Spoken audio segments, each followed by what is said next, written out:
Hello guys, हमारे channel पर आपका स्वागत है। अगर आपको वीडियोस पसंद आ रही हैं तो प्लीज़ लाइक करें, कमेंट करें और शेयर करें। अगर आपने चैनल को अभी तक सब्सक्राइब नहीं किया है तो प्लीज़ चैनल को सब्सक्राइब करें। उस स्टील की फैक्ट्री के अंदर काफी अंधेरा था। फैक्ट्री के बीचों बीच कुछ रोशनी नजर आ रही थी, जहां हल्की हल्की हलचल भी नजर आ रही थी। ऐसा लग रहा था जैसे प्रमोद को अपने आप पर कुछ ज्यादा ही कॉन्फिडेंस था। प्रमोद ने अपनी सेफ्टी और सिक्योरिटी के लिए काफी कम आदमी लगा रखे थे।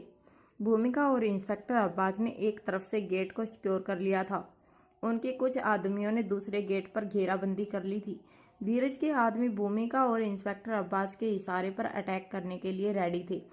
इंस्पेक्टर अब्बास एक बात अच्छी तरह से जानते थे कि प्रमोद के गुंडों ने ताकत बढ़ाने वाली ड्रग ले रखी होगी, जिसकी वजह से उनकी शारीरिक ताकत काफी बढ़ गई होगी। इतने खतरनाक लोगों से लड़ने के लिए धीरज के आदमी ट्रेंड नहीं थे। इंस्पेक्टर अब्बास पर धीरज के आदमियों की जान की सिक्योरिटी का भी जिम्मा था। वह किसी की जान को रिस्क में नहीं डाल सकते थे, यहाँ तक कि वह प्रमोद के आदमियों को भी जिंदा पकड़ना चाहते थे। इंस्पेक्टर अब्बास जानते थे कि इतनी खतरनाक पावर ड्रग लेने के बाद वह लोग पहले से मौत के मुंह में अपने आप को ढकेल चुके हैं। वो यह बात भी अच्छी तरह से जानते थे कि प्रमोद के साथ जितने भी लोग मौजूद थे उसमें से ज़्यादातर लोग ब्रेन वॉश्ड थे, जिन्हें अपनी ही सेफ्टी और सिक्योरिटी के बारे में कुछ पता नहीं था। बस किसी के कहने पर उन्होंने प्रमोद के साथ चलने का फैसला कर लिया था। छोटे शहरों में बड़ी ही आसानी से युवा वर्ग को ब्रेन वॉश किया जा सकता था। पावर ड्रग की तलाश में भटक रहे युवाओं को बड़ी ही आसानी से ब्रेन वॉश करके गलत रास्तों पर चढ़ाया जा सकता था। मगर इंस्पेक्टर अब्बास ने इन मासूम लोगों को मारना नहीं चाहते थे, बल्कि उन्हें गलत रास्ते पर चलने का अंजाम दिखाकर सही रास्ते पर ले आना चाहते थे। इंस्पेक्टर अब्बास ने भूमिका से कहा, देखो, हमारा मकसद उन लोगों को मारना नहीं है, हमें किसी भी तरह से उन लोगों को जिंदा पकड़ना है, खासकर प्रमोद को। अगर प्रमोद हमारे हाथ लग गया तो आगे की कड़ियां भी एक के बाद एक खुलती जाएंगी। भूमिका पूरी तरह से तैयार थी हमला करने के लिए। रोहित, अनिका और धीरज पीछे के रास्ते से पहरा दे रहे थे। इंस्पेक्टर अब्बास की प्लानिंग थी कि अगर प्रमोद और उसके गुंडे हमले से बचकर भागने की कोशिश करें तो जो लोग इंस्पेक्टर अब्बास और भूमिका के हमले से बचने में कामयाब हो जाएं, वह लोग अनिका और रोहित की गिरफ्त में आ जाएं। इंस्पेक्टर अब्बास अनिका और रोहित की ताकत को अच्छी तरह से जानते थे और इसीलिए उन पर पूरा भरोसा था कि वह दोनों मिलकर कुछ लोगों को जरूर अपनी गिरफ्त में ले सकते थे, जबकि ज़्यादातर लोगों को इंस्पेक्टर अब्बास और उनकी टीम गिरफ्तार कर लेगी। जैसे ही इंस्पेक्टर अब्बास अपनी टीम के साथ प्रमोद के अड्डे की ओर अपने कदम आगे बढ़ाने लगे, अचानक उसे छोटे से वेयर हाउस में हलचल नजर आने लगी। देखते ही देखते हलचल काफ़ी बढ़ गई। रोशनी की वजह से फैक्ट्री के सामने वाली दीवार पर बड़ी बड़ी परछाइयाँ दौड़ती हुई नजर आने लगी। इंस्पेक्टर अब्बास और भूमिका समझ चुके थे कि प्रमोद और उसके आदमियों को खतरे के बारे में पता चल चुका था। इससे पहले कि वह लोग भागने की कोशिश करें, इंस्पेक्टर अब्बास और भूमिका दौड़कर उस छोटे से वेयर हाउस की ओर जाने लगे।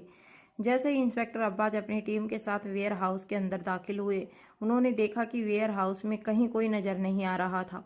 इंस्पेक्टर अब्बास ने अपनी टीम से हर जगह लोगों को तलाशने का ऑर्डर दे दिया, मगर इससे पहले कि इंस्पेक्टर अब्बास की टीम वेयर हाउस में किसी को ढूंढ पाए, इंस्पेक्टर अब्बास को इस बात का एहसास हुआ कि पीछे से किसी ने वेयर हाउस का दरवाज़ा बंद कर लिया था। इंस्पेक्टर अब्बास ने सोचा था कि वह प्रमोद को अपने जाल में ट्रैप करेंगे, मगर वह खुद अपनी टीम के साथ प्रमोद के जाल में फंस चुके थे। प्रमोद ने इंस्पेक्टर अब्बास की टीम को उस वेयर हाउस के अंदर ट्रैप कर लिया था। इंस्पेक्टर ने अपनी नज़रें घुमाकर प्रमोद को ढूंढने की कोशिश की, मगर वो कहीं नज़र नहीं आ रहा था। इंस्पेक्टर अब्बास को एहसास हो चुका था कि प्रमोद अपने लोगों के साथ वेयर हाउस से बाहर निकलने में कामयाब हो गया था। मगर अब इंस्पेक्टर अब्बास को इस बात की चिंता सताने लगी थी कि जिस सुनसान गेट पर रोहित, अनिका और धीरज पहरा देकर खड़े थे, वहां वह लोग सिर्फ 3 लोग थे और प्रमोद कम से कम 10-15 लोगों के साथ उस गेट से बाहर निकलने वाला था। इंस्पेक्टर अब्बास अब अपनी टीम के साथ वेयर हाउस से बाहर निकलने के रास्ते ढूंढ रहे थे, मगर उन्हें कहीं कोई ओपनिंग नजर नहीं आ रही थी। वहां उस छोटे से गेट पर अनिका, धीरज और रोहित काफी देर से पहरा दे रहे थे। धीरज ने अनिका की ओर देखकर कहा, मुझे तो अभी भी यकीन नहीं हो रहा है कि तुम जैसी लड़की इतने खतरनाक मिशन पर क्या कर रही है। तुम्हारी वजह से यह मिशन खतरे में पड़ सकता है। रोहित बड़े ही ध्यान से फैक्ट्री के बीचों बीच बने वेयर हाउस पर नजर बनाए रखा था। अनिका भी धीरज की बातों को इग्नोर करके बड़े ही ध्यान से अपनी चारों ओर नजर बनाकर रखी थी। धीरज ने रोहित से कहा, मुझे आज पता चला कि आर्यन इतना कमजोर क्यों है। लगता है आर्यन अपनी माँ पर गया है, इसीलिए हमेशा इतना सुस्त रहता है। आर्यन की क्वालिटीज उसकी माँ पर गई हैं, वरना कहाँ तुम और कहाँ। रोहित अच्छी तरह से जानता था कि धीरज आर्यन को काफ़ी नापसंद करता था। वैसे धीरज के पास कोई खास वजह नहीं थी। पहले तो धीरज को यह शक था कि दादी माँ को आर्यन ने ही सीढ़ियों से धक्का दिया था, मगर वह शक दूर हो जाने के बावजूद धीरज को आर्यन से कोई खास लगाव नहीं हुआ। धीरज को मन ही मन ये बात खटकती रहती थी कि ब्रह्मपुत्र के बलवीर सर ने धीरज को ट्रेन करने से मना कर दिया था, जबकि आर्यन को अपना शागिर्द बना लिया था। उस बात का गुस्सा अनिका पर उतारते हुए धीरज ने अनिका से कहा, क्या तुम जानती हो तुम्हारा बेटा कितना कमजोर है? यह तो शुक्र है कि रोहित मारवा का बेटा है, वरना पता नहीं बड़ा होकर क्या करता। अनिका को अपने बेटे के लिए कही हुई यह बात बिल्कुल पसंद नहीं आई थी, इसीलिए पहली बार अपनी नज़रें फैक्ट्री से हटाते हुए अनिका ने धीरज से कहा, क्या आप एक बात जानते हैं कि आने वाले 10 सालों के बाद अगर आपके और आर्यन के बीच में एक रेसलिंग की फाइट रखी जाए तो आर्यन आपको आसानी से हरा देगा। हाँ, अभी वह 6 साल का बच्चा है, मगर 10 साल गुजरने दीजिए, फिर आपको पता चलेगा कि मेरा बेटा कमज़ोर है या नहीं। इस बात पर धीरज ने अपनी नज़रें झुकाते हुए कहा, हाँ, कहीं ना कहीं तुम्हारी बात सही है। मैं जानता हूँ कि ऐसा ही होगा, मगर इसका मतलब यह नहीं है कि आर्यन काफ़ी ताकतवर है। इसका सिर्फ इतना मतलब है कि आर्यन बलवीर सर की एकेडमी में ट्रेन हो रहा है, और 10 सालों तक उसकी एकेडमी में ट्रेन होने के बाद कोई भी बच्चा इतना तो ताकतवर हो ही जाएगा कि किसी आम रेसलर को किसी मैच में हरा दे। मगर इतना याद रखना कि ब्रह्मपुत्र एकेडमी में आर्यन को सिर्फ इसलिए एडमिशन मिला है क्योंकि वह रोहित मारवा का बेटा है। सुखबीर सर के एकेडमी में रोहित ने काफ़ी नाम कमाया है, यहाँ तक कि ब्रह्मपुत्र एकेडमी की दीदी भी रोहित की फ़ैन है। अगर रोहित ना होता तो बलवीर सर कभी भी आर्यन को ट्रेनिंग देने के लिए तैयार नहीं होते। अनिका को इस वक्त धीरज के ओवर कॉन्फिडेंस पर तरस आ रहा था। रोहित सब कुछ अच्छी तरह से सुन पा रहा था, मगर रोहित का इस वक्त ध्यान पूरी तरह से प्रमोद और उसकी गैंग पर था। रोहित जानता था कि बहुत जल्द धीरज का अपने ही किए हुए पर पछतावा होने वाला था। तभी अचानक रोहित ने देखा कि वेयर हाउस से कुछ लोग दौड़कर बाहर की ओर आ रहे थे। वह सभी के सभी लोग उसी गेट की तरफ भाग कर आ रहे थे जिस गेट पर रोहित खड़ा था। अचानक जब रोहित उन लोगों का रास्ता रोकने के लिए आगे आया तो वह लोग रोहित को देखकर चौंक गए। वह 7-8 लोग थे। रोहित और अनिका ने सोचा था कि प्रमोद के साथ इस वक्त वेयर हाउस में कम से कम 25 से 30 लोग मौजूद होंगे, मगर शायद उनका अंदाजा गलत निकला।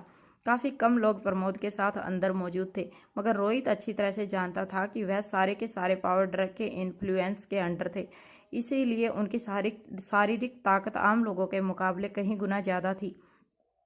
रोहित ने खुद विक्रम के साथ लड़कर इस बात को महसूस किया था। विक्रम और उसके साथी पावर ड्रग लेने के बाद काफ़ी ज़्यादा ताकतवर हो गए थे। तभी रोहित की नज़र उन लोगों के बीच खड़े एक लंबे से आदमी पर पड़ी। उसके बाल घुंघराले और लंबे थे। उस आदमी के बाल उसके कंधे तक पहुंच रहे थे। उसकी आंखों को देखकर ऐसा लग रहा था जैसे उसने हरे रंग की कॉन्टैक्ट लेंस पहन रखी थी। कद काठी में वो काफ़ी ऊंचा था और उसे देखकर ऐसा लग रहा था जैसे वह किसी इंटरनेशनल बॉडी चैंपियनशिप में हिस्सा लेने के लिए बिल्कुल तैयार था।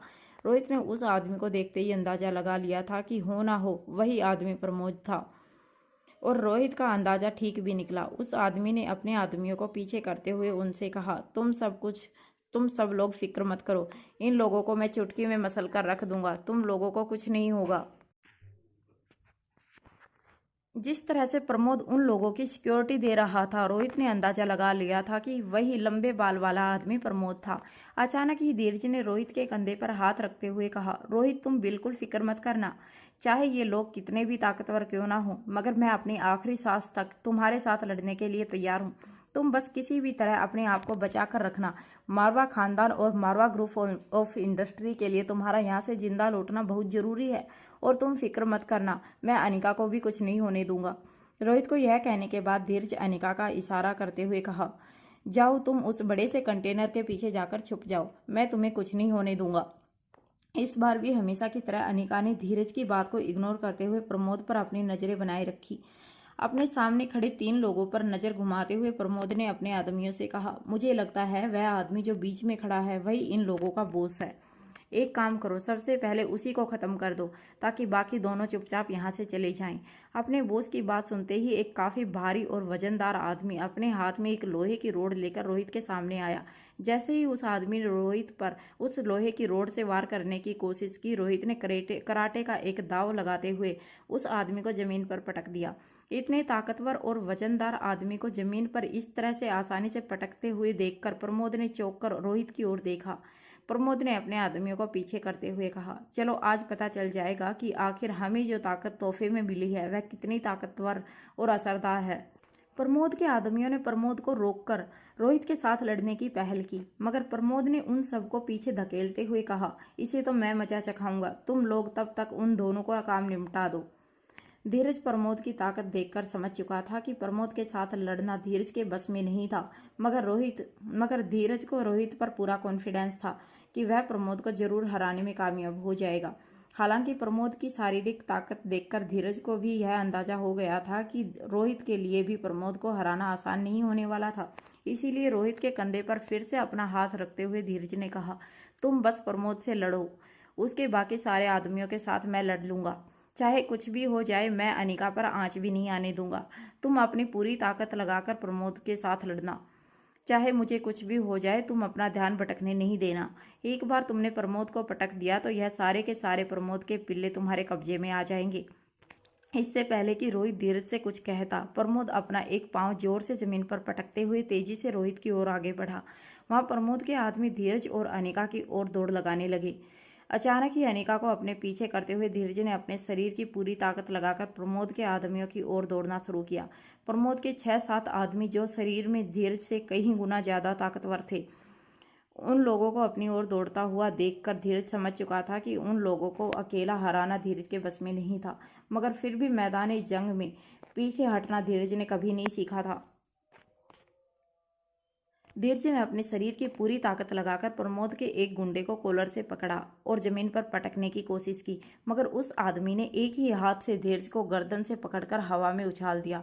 जैसे ही धीरज ने नीचे जमीन पर गिरा, उस आदमी ने अपना एक पांव धीरज की छाती पर रख दिया। धीरज को अब लगने लगा था कि इस आदमी के साथ लड़ना उसके लिए उसकी जिंदगी की आखिरी लड़ाई साबित हो सकती थी, मगर धीरज भी इतनी आसानी से हार मानने वालों में से नहीं था। धीरज ने आज तक रोहित से मार्शल आर्ट के बारे में जो कुछ भी सीखा था, वह हर टेक्निक एक एक करके अपने दिमाग में सोचने लगा। उस आदमी ने लगातार धीरज की छाती पर फोर्स देना जारी रखा। धीरज ने अपने शरीर की पूरी ताकत लगाकर एक झटके से उस आदमी का पांव अपनी छाती से हटाया। झटके के कारण वो आदमी धीरज के ठीक बगल में आकर गिरा। जमीन पर जैसे ही उस आदमी का शरीर टकराया, धीरज तुरंत उस आदमी के सीने पर बैठ गया और लगातार एक के बाद एक मुक्कों की बारिश उस आदमी के चेहरे पर करता रहा। धीरज जोर जोर से चिल्लाते हुए एक के बाद एक उस आदमी के चेहरे पर मुक्कों की वार करने लगा। कुछ देर तक लगातार उस आदमी पर वार करने के बाद धीरज को एहसास हुआ कि वह आदमी बेहोश हो चुका था। धीरज की सांसें फूलने लगी थी। धीरज के माथे से काफी पसीना बह चुका था। उसका पूरा शरीर मिट्टी से महल सा जो हो चुका था। अपने आप को संभालते हुए धीरज फिर से अपने कदमों पर खड़ा हुआ। कुछ देर तक तेज सांसें लेने के बाद धीरज को इस बात का एहसास हुआ कि अभी तो उसने प्रमोद के सिर्फ एक आदमी को हराया है। अभी प्रमोद के 6 और साथी बाकी थे, जो शायद धीरज के पीछे खड़े होंगे, धीरज से लड़ने के लिए तैयार खड़े होंगे। धीरज मुड़ने से पहले कुछ देर आसमान की ओर देखता रहा। आसमान में देखकर धीरज ऊपर वाले से अपने शरीर की एक्स्ट्रा शक्ति के लिए प्रार्थना कर रहा था। वह जानता था कि प्रमोद के 6 ताकतवर साथियों से लड़ना उसके लिए जानलेवा साबित हो सकता था, मगर वो जानता था कि किसी भी हालत में उसे इस लड़ाई में रोहित का साथ देना था। धीरज यह भी जानता था कि उसे नाजुक सी भोली भाली अनिका को भी इन खतरनाक गुंडों से बचाना था। इसीलिए फिर से अपनी दोनों मुठ्ठियां कसकर धीरज अपनी शरीर की सारी ताकत लगाकर जोर से चिल्लाने लगा। जैसे ही धीरज उन ताकतवर गुंडों से लड़ने के लिए अपनी जगह से पीछे मुड़ा, धीरज की आवाज़ अचानक उसके गले के अंदर ही बैठ गई। धीरज ने देखा जिन खतरनाक गुंडों के साथ लड़ने के लिए उसने ललकार लगाई थी, वह सारे गुंडे जमीन पर बेहोश पड़े थे। अनिका ठीक उनके बीचों बीच खड़ी थी। धीरज फटी हुई आंखों से अनिका को देखता रहा। जमीन पर गिरे हुए उन गुंडों में एक गुंडा दर्द के मारे तड़फ रहा था। धीरज ने उस गुंडे के पास जाकर धीरे से पूछा, क्या हुआ भाई, तुम लोग आपस में क्यों लड़ पड़े? तुम लोग अचानक ही एक दूसरे से क्यों लड़ पड़े? प्रमोद का वह साथी दर्द से तड़पते हुए धीरज को कहने लगा, अरे बेवकूफ़, हम लोग एक दूसरे से नहीं लड़े, हमें पटक पटक कर मारा गया है। धीरज को आखिर समझ नहीं आ रहा था कि प्रमोद के गुंडों को किसने इतनी बुरी तरह से पटक पटक कर मारा था।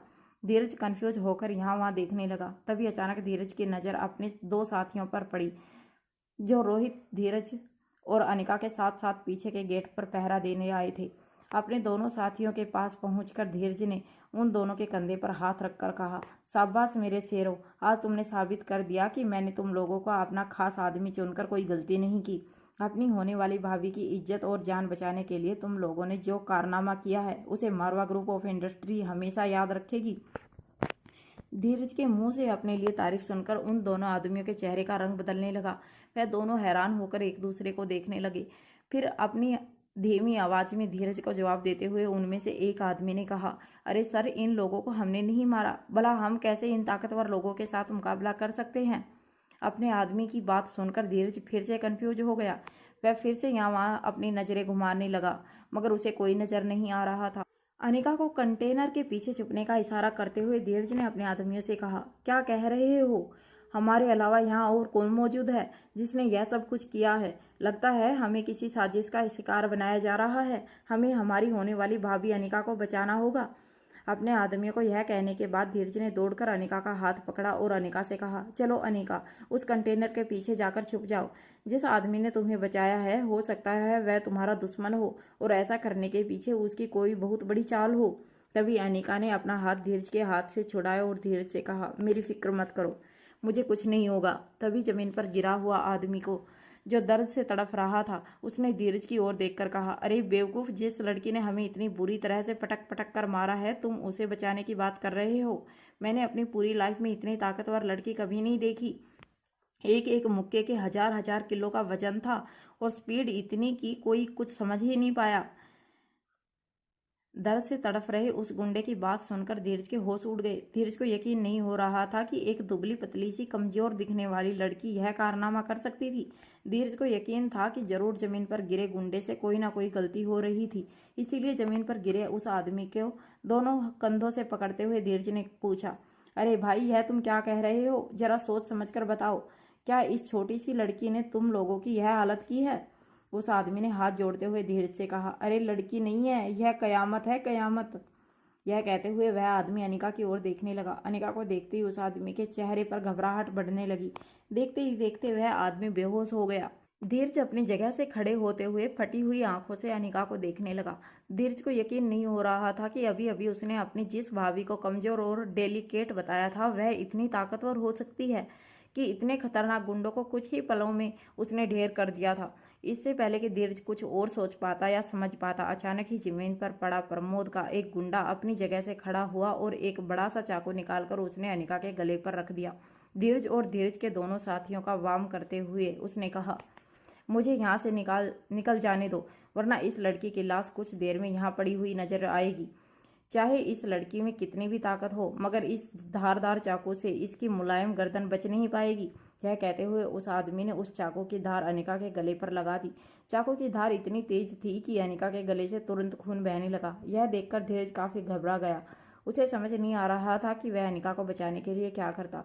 कोई कुछ सोच पाता या समझ पाता उससे पहले अनिका ने उस गुंडे का हाथ इतनी जोर से पकड़ा कि उस गुंडे के हाथ से चाकू छूटकर जमीन पर गिरा।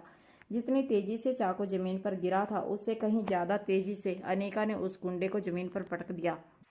उस गुंडे का शरीर जब जमीन से टकराया तो 3-4 हड्डियों के एक साथ टूटने की आवाज़ सभी के कानों पर पड़ी। वह गुंडा दर्द से इतनी जोर से चीखा कि उसकी चीख पूरी होने से पहले ही वह दर्द की वजह से बेहोश हो गया। धीरज की आंखों के सामने अनिका ने इतने ताकतवर गुंडे को आसानी से जमीन पर पटक दिया था। धीरज ने यह तो नहीं देखा था कि अनिका ने किस तरह से प्रमोद के गुंडों को अकेले अपने दम पर हराया था, मगर इस वक्त धीरज की आंखों के सामने अनिका ने जो कराटे का दांव पेच दिखाकर इतने खतरनाक गुंडे को जमीन पर पटका था, वह देखकर धीरज को यकीन हो गया था कि उसके सामने खड़ी उसकी होने वाली भाभी कोई डेलिकेट और नाजुक लड़की नहीं थी, बल्कि बेहद ताकतवर और मार्शल आर्ट एक्सपर्ट लड़की थी। कुछ ही देर में इंस्पेक्टर अब्बास और भूमिका अपने साथियों के साथ वहां पर आ पहुंचे। रोहित ने प्रमोद को बालों से पकड़कर वहीं पर सबके बीचों बीच जमीन पर लटका रखा था। इससे पहले कि इंस्पेक्टर अब्बास और भूमिका प्रमोद से कोई पूछताछ करते, भूमिका की नज़र अनिका के गले के जख्म पर पड़ी। भूमिका तुरंत अनिका के पास दौड़कर आई और अपनी जेब से रुमाल निकालकर अनिका के गले पर रुमाल लगाते हुए धीरज से कहने लगी, यह क्या किया तुमने? तुम अपनी होने वाली भाभी का ध्यान नहीं रख सकते? जमीन पर पड़े गुंडे को, उसके बगल में पड़े चाकू को देखकर भूमिका ने धीरज से कहा, तुम सच में किसी काम के नहीं हो। अरे इतना खतरनाक आदमी है, नजदीक पहुंचा ही कैसे?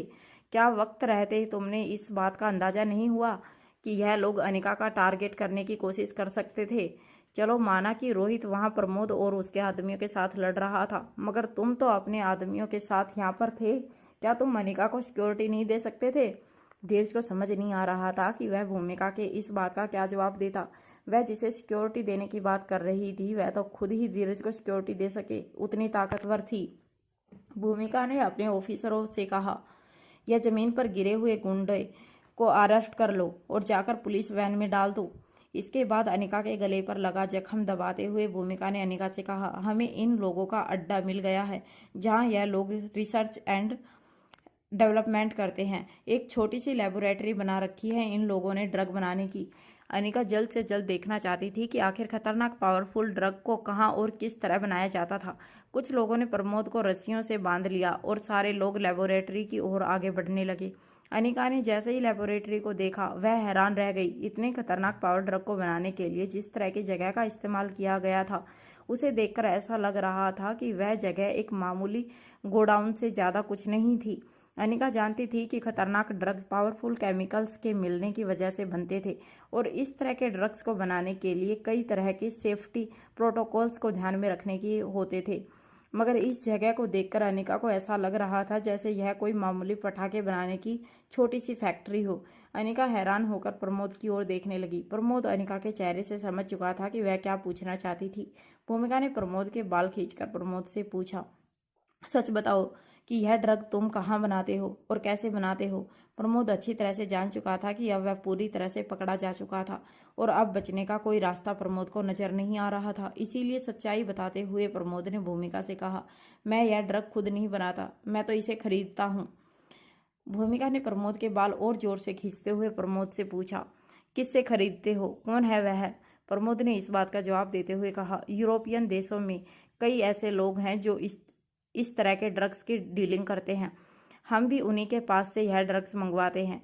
अभी कुछ दिनों पहले मैंने सुना था कि एक काफ़ी पावरफुल ड्रग मार्केट में आया है जिसे इस्तेमाल करने पर इंसान अपने शरीर में 100 हाथियों की ताकत ला सकता है।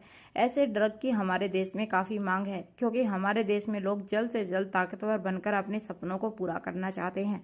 भूमिका ने अपनी बात आगे बढ़ाते हुए प्रमोद से कहा, तुम भी अपने सपनों को पूरा करने के लिए इस तरह का जहर बच्चों को बेचने के लिए तैयार हो? प्रमोद ने अपनी गर्दन झटकते हुए भूमिका से कहा, मुझे भी कोई शौक नहीं है इस तरह के खतरनाक ड्रग को आम लोगों में फैलाने का, मगर मुझे मजबूर होकर यह सब कुछ करना पड़ा। प्रमोद की बात सुनकर भूमिका हैरानी से अनिका की ओर देखने लगी। इस तरह के खतरनाक ड्रग देश के युवा लड़के लड़कियों में फैलाने के लिए आखिर प्रमोद को किस तरह मजबूर किया जा सकता था? यह बात सभी लोग प्रमोद के मुंह से सुनना चाहते थे।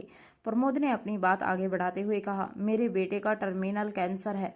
उसे बचाने के लिए मुझे काफ़ी पैसों की ज़रूरत थी, इसीलिए मुझे जल्द से जल्द कोई ऐसा काम ढूंढना था जो मुझे काफ़ी कम वक्त में कई सारे पैसे दे सके।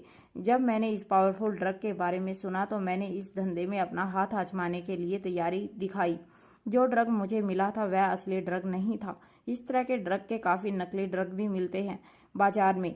कहा जाता है कि जो असली ड्रग है अगर वह कोई इंसान ले ले तो उसके अंदर शैतानी ताकत आ जाती है। मेरे पास जो ड्रग है वह तो उसकी एक कॉपी है। यूँ समझ लीजिए कि मैं जो बेचता हूँ वह सिर्फ 1% असर दिखाता है असली ड्रग का। हाँ, मगर यह काफ़ी कम पैसों में बन जाता है। अनिका अच्छी तरह से जानती थी कि प्रमोद जिस तरह के ड्रग बेच रहा था उस ड्रग के क्या साइड इफेक्ट हो सकते थे। भूमिका और इंस्पेक्टर अब्बास भी हैरानी से एक दूसरे को देखने लगे। प्रमोद के चेहरे पर जोर से एक मुक्का मारते हुए भूमिका ने कहा, क्या तुम जानते हो तुम जिस ड्रग के बारे में बात कर रहे हो वह कितना खतरनाक है? ऊपर से ऐसे ड्रग भी नकली कॉपी बनाकर तुम और खतरनाक ड्रग को जन्म दे रहे हो। ऐसे ड्रग अगर हमारे देश के जवान लड़के लड़कियों में फैला दिए जाएं तो सब एक एक करके मौत के घाट उतारे जाएंगे। प्रमोद ने इस बात का जवाब देते हुए कहा, आप मेरी बात समझी नहीं। जो असली ड्रग है उससे काफ़ी कम ताकतवर है यह। इसीलिए इसके साइड इफ़ेक्ट भी काफ़ी कम होते हैं। मैंने सुना है कि जो असली ड्रग है, अगर उसका दूसरा डोज 18 साल के ऊपर के लोगों को ना मिले तो वह लोग कुछ ही महीनों में मर सकते हैं। इसीलिए वो ड्रग ज़्यादातर बच्चों को दिया जाता है। मगर मेरे पास जो नकली ड्रग है उसका असर भी कम है और वह कम खतरनाक भी है। अनिका अच्छी तरह से जानती थी कि पावर ड्रग के फार्मूला कुछ फेरबदल करने से पावर ड्रग से मिलता जुलता ड्रग तैयार किया जा सकता था। वह पावर ड्रग के मुकाबले कम असरदार होगा, मगर साथ साथ कम खतरनाक भी होगा। मगर इसका मतलब यह नहीं था कि उसके साइड इफ़ेक्ट नहीं होंगे। जो मौत पावर ड्रग की वजह से 1 महीने में आ सकती थी, वह इस पावर ड्रग की वजह से 5 महीनों के बाद आती। मगर ऐसे ड्रग्स का इस्तेमाल करने वाले लोगों की मौत पक्की थी। अनिका जानती थी कि वह जिस चीज़ का ढूंढ रही थी वह उसे इस गोदाम में मिलने वाली नहीं थी। अनिका के चेहरे पर निराशा साफ नजर आने लगी थी। रोहित भी अनिका के चेहरे को देखकर समझ गया था कि अनिका काफ़ी निराश हो गई थी। अनिका V16 पावर ड्रग की तलाश में जमीन आसमान एक कर रही थी। प्रमोद के बारे में पता चलते ही अनिका को लगा कि शायद वह पावर ड्रग के रैकेट तक पहुंचकर यह पता लगाने में कामयाब हो जाए कि आखिर कौन लोग थे जो V16 पावर ड्रग तक पहुंचना चाहते थे। अनिका किसी भी तरह V16 तक पहुंचने में जो लोग अनिका के साथ रेस में दौड़ रहे थे उन्हें एक एक करके एलिमिनेट करना चाहती थी, क्योंकि अनिका जानती थी कि अगर वह किसी भी तरह V16 पावर ड्रग तक पहुंचने में कामयाब हो गई तो उसके साथ साथ उसका पीछा करते हुए कई लोग V16 पावर ड्रग तक को हथियाने के लिए तैयार खड़े होंगे। अनिका सर झुकाकर वेयर हाउस से बाहर निकलने लगी। रोहित भी ठीक अनिका के पीछे पीछे जाने लगा। धीरज रोहित को इस तरह किसी के पीछे पीछे चलते हुए पहली बार देख रहा था। अचानक ही धीरज के दिमाग में एक साथ कई सारी बातें घूमने लगी। अनिका को देखते ही धीरज को यह ख्याल भी आया कि अनिका की फाइटिंग वाकई कमाल की थी। इसका मतलब साफ था कि अनिका भी एक ट्रेंड मार्शल आर्टिस्ट थी। धीरज ने हमेशा से ही मन यह सोचा था कि रोहित किसी लड़की को पसंद करे तो वह बिल्कुल ब्रह्मपुत्र अकेडमी की दीदी जितनी पावरफुल हो। आज रोहित का रवैया देखकर धीरज धीरे धीरे समझने लगा था कि आखिरकार अचानक इतने सालों बाद रोहित क्यों किसी लड़के के पीछे इतना दीवाना हुआ था। इंस्पेक्टर अब्बास और भूमिका प्रमोद के साथ पकड़े गए लोगों को अपने साथ लेकर जाने की तैयारी करने लगे। जब अनिका अपनी कार में बैठी तो रोहित भी ड्राइविंग सीट पर आकर बैठ गया। रोहित जानता था कि अनिका काफ़ी परेशान थी। जैसे ही रोहित ने कार स्टार्ट की, अचानक ही धीरज अनिका की खिड़की के पास आया। अनिका ने जैसे ही खिड़की का कांच नीचे किया, धीरज ने इस बार मुस्कुराते हुए बड़े ही रिस्पेक्ट के साथ अनिका से कहा, मुझे माफ़ कर दीजिएगा होने वाली भाभी जी, मैं आपको एक कमज़ोर और डेलिकेट लड़की समझता था, मगर आप सचमुच रोहित की पत्नी कहलाने के लायक हैं। मुझे बहुत खुशी होगी जब आप रोहित के साथ शादी करके हमारे खानदान का हिस्सा बनेंगी। अचानक ही धीरज का बदला हुआ रूप देखकर अनिका ने भी हाँ में अपना सर हिला दिया।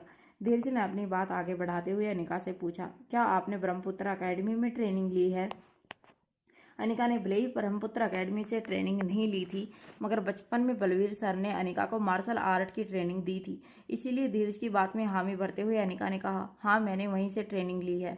यह बात सुनते ही धीरज के चेहरे पर मुस्कान आ गई। धीरज ने कहा, तब तो आप ब्रह्मपुत्र अकेडमी की दीदी को भी अच्छी तरह से जानती होंगी। मैंने भी ये अकेडमी में एडमिशन लेने की कोशिश की थी, मगर बलबीर सर ने मुझे मना कर दिया था। अगर आप किसी तरह दीदी से कहकर उनसे मेरी ट्रेनिंग फिक्स करा देती तो बहुत अच्छा होगा। मैं बचपन से रोहित की तरह मार्शल आर्टिस्ट बनना चाहता हूँ। आप रोहित से पूछ सकती हैं कि मुझे मार्शल आर्ट सीखने में कितनी दिलचस्पी है। अनिका ज़्यादा वक्त धीरज के साथ बातचीत में गंवाना नहीं चाहती थी। अनिका के मन में कई और इम्पोर्टेंट बातें चल रही थी, मगर वो धीरज की बात को टालकर उसका इंसल्ट नहीं करना चाहती थी। इसीलिए अपनी पर्स से अपना फ़ोन निकालकर अनिका ने बलवीर सर को कॉल लगाया। कॉल कनेक्ट होते ही बलवीर सर ने अनिका से कहा, क्या बात है, आज इतनी रात गए जाग रही हो? 16 घंटे सोने वाली लड़की ने आज इस बूढ़े आदमी को क्यों याद किया? अनिका ने अपना फ़ोन लाउड स्पीकर पर रखा था। बलवीर सर की आवाज़ सुनते ही धीरज ने उनकी आवाज़ पहचान ली। बलवीर सर जिस तरह से अनिका के साथ बात कर रहे थे वह सुनकर धीरज हैरान रह गया। अनिका ने बलवीर सर से फ़ोन पर बात करते हुए कहा, मैंने आपके लिए एक शागिर्द ढूंढ लिया है, आपको उसे ट्रेन करना है। बलवीर सर ने इस बात का जवाब देते हुए कहा, यह तुम मुझसे रिक्वेस्ट कर रही हो या मुझे ऑर्डर दे रही हो? मैं ऐसे ही किसी को अपना शागिर्द नहीं बना लेता। पहले मैं उसे देखूंगा, जांचूंगा कि वह मेरा शागिर्द बनने के लायक है या नहीं। ऐसे ही थोड़ी ना तुम्हारे कहने पर मैं किसी को भी अपना शागिर्द बना लूँगा।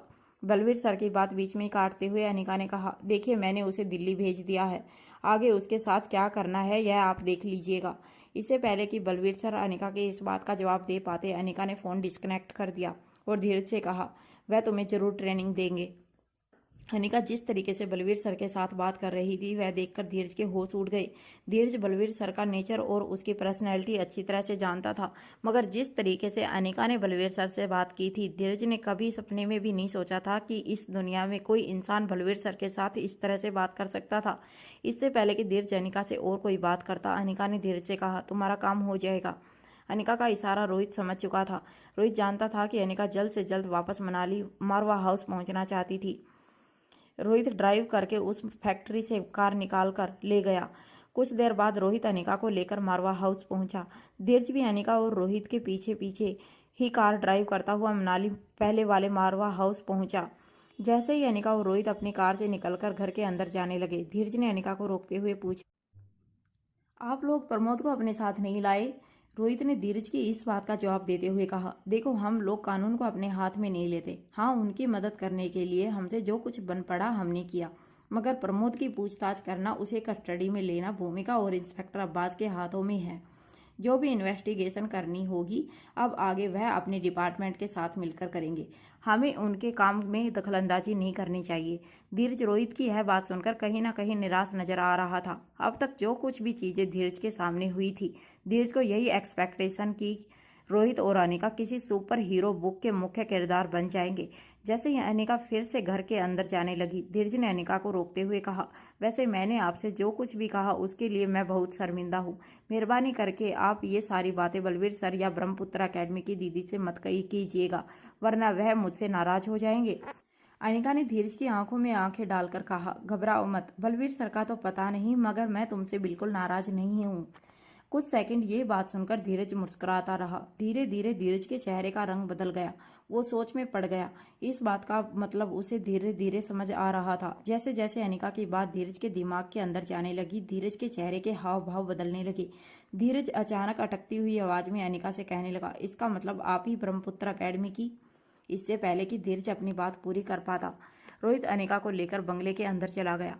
धीरज अपने दोनों हाथ अपने सर पर रखकर यहाँ वहाँ देखता रहा। उसे समझ नहीं आ रहा था कि आज अचानक उसके साथ यह सब कुछ हो क्या रहा था, जिसे उसने कमजोर और मामूली लड़की समझी थी, धीरे धीरे वह खुद एक सुपर हीरो साबित हो रही थी।